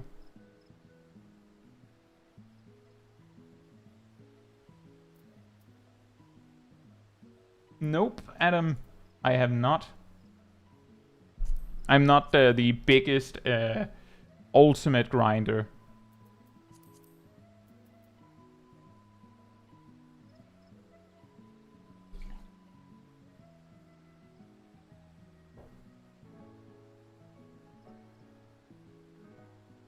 Gustavo says, on the character creation screen, the raises and stuff, they have base stats. Do those stats really matter to the late game, or can I just roll any raise without worry? You can roll any raise without worry. There's nearly no situation where it matters. And the particular context in which it matters is extremely excessive hyper-optimization. There was a point in Endwalker where Gunbreakers had two different best-in-slot gear sets, depending on whether you were a Mikote or not. A specific sub-race of Mikote. I'm just drinking flavored water, Captain Random.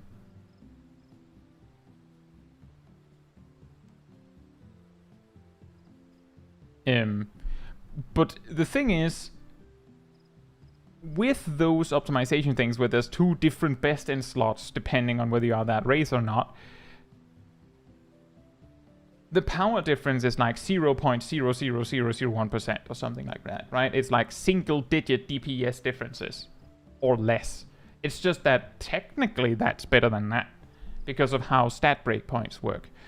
But for everything other than that, your choice of race doesn't matter.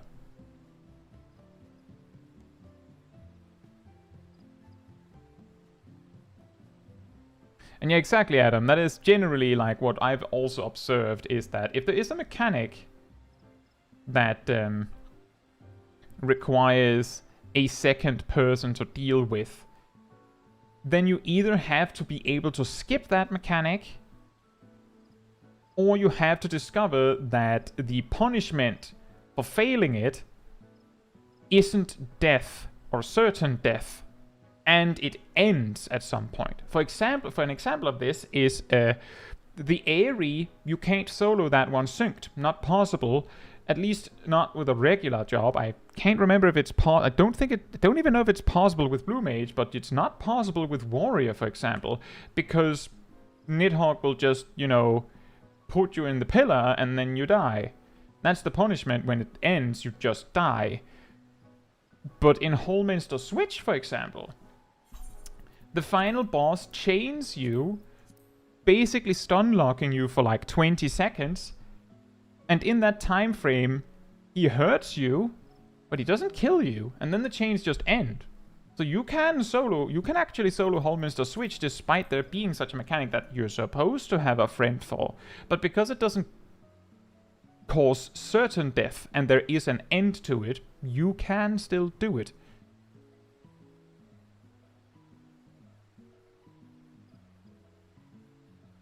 Chelsea says it's a very small amount, but I know people who fancy for funny numbers. Yeah. The reason why it doesn't matter, Gustavo, the reason why it doesn't matter is, if I remember correctly, if we just focus on strength for a moment, right?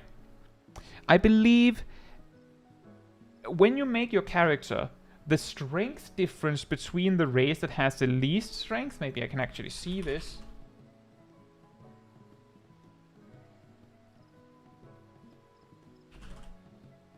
Might be able to find this. The races with the least strength have 19, and those with most has 23. So it's literally 4 points in difference. Meanwhile, at level 80, a Blue Mage has 241 strength. Black Mage, who literally hits for 1 at max level with their auto attacks, has 177 strength. A little more, a little less, depending on what race you are, of course, you know, plus minus 3. Meanwhile, a tank has over 3,000, right? So those 4 points are basically nothing. But depending on how the breakpoints land, it could make a difference.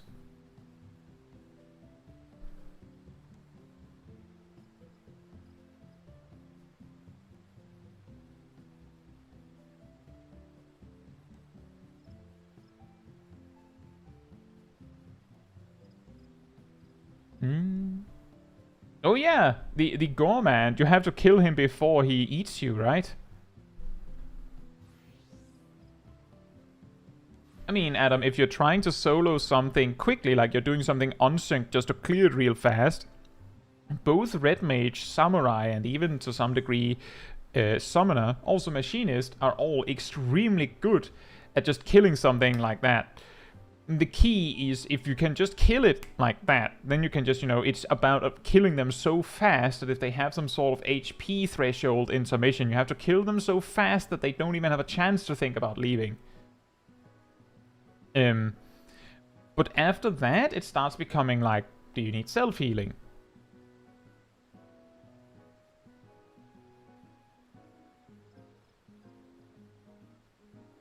Gustavo, I'm guessing that website either does not actually know how Final Fantasy XIV works, or it's really old, because I mean, in a Realm Reborn, those stat differences could have made a much bigger impact.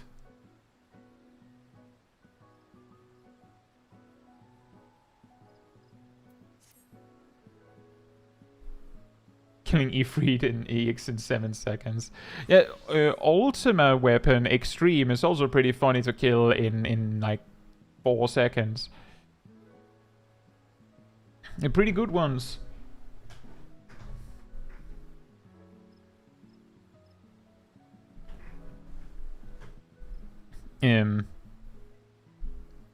Yeah, it is fun. See what we can and can't get away with soloing. And speaking of which,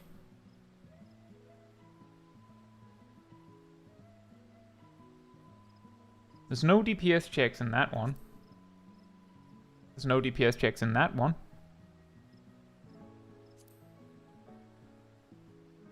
There is no DPS checks in that one. Or that. That or that. It's just these two. These two are the only ones in Endwalker now that, like, this and this are like the ones that are the pain points if you were to try and solo them. The thing is, you, as I went over at the start and like a little later in the stream, you can't enter Endwalker content solo. You need to bring a group and then have them leave to try and solo it.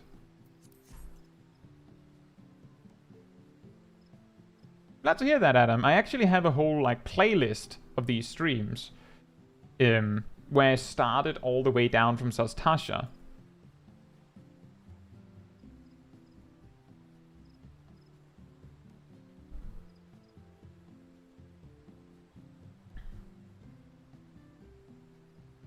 There was something, I think it was in Heavensward, that there was a specific thing with starting stats where a specific type of Lalafell it could do something slightly better with Black Mage.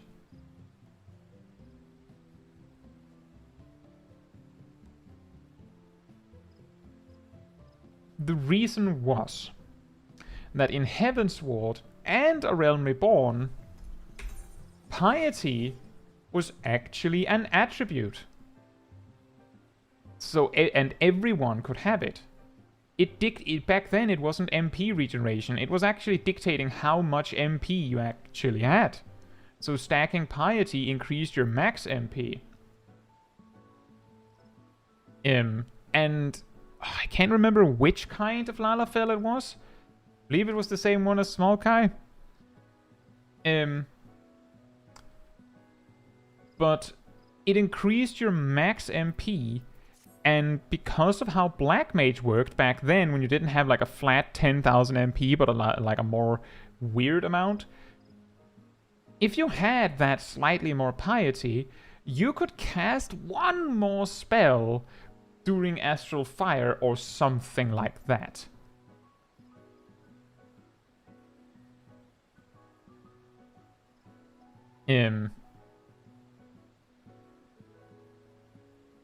Which happened to have some sort of weird advantage. It didn't really matter that much overall as far as I know, but it was like a detail. Not too shocking that they made piety into something only for healers later down the line. Another dungeon is going to take too long, by the way. It goes on a 2-hour-long rant about spells. Like an hour-long rant, I think. But okay then.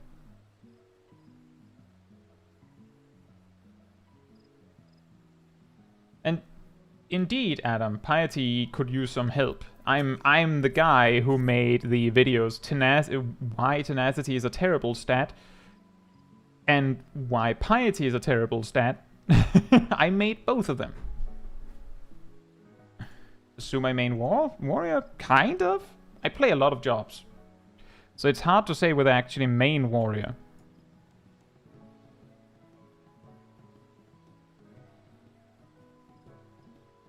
Should I meld spell speed on my Gunbreaker?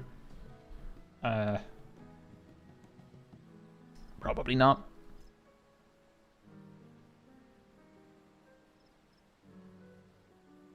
But yeah, you do have a point, Coco.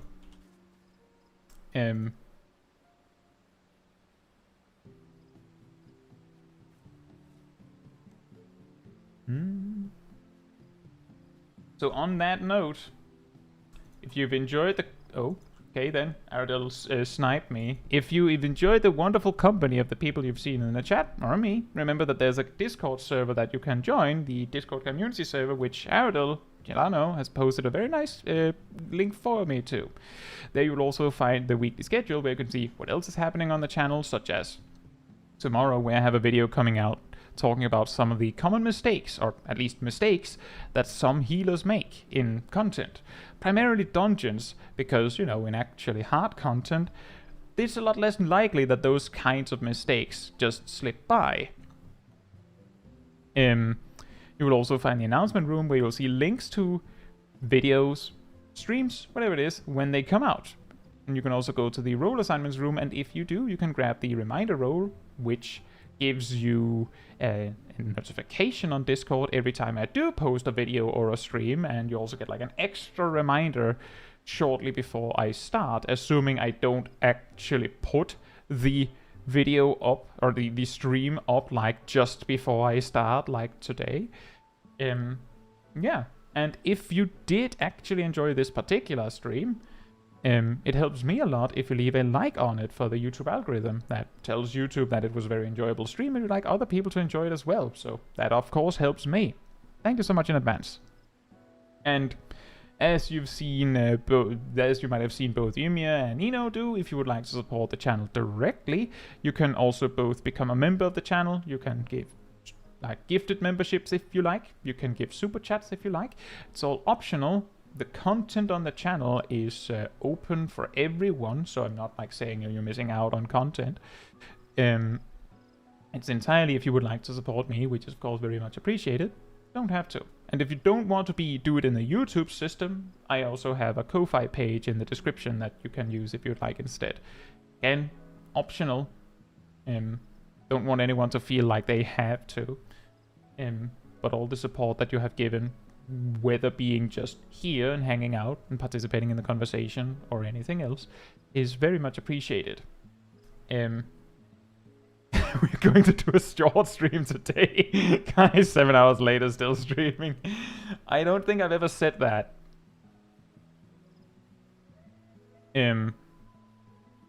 But yeah, that is everything from me. So good night, good morning, afternoon, or evening, depending on where you are in the world. And I hope to see you all very soon. Bye bye.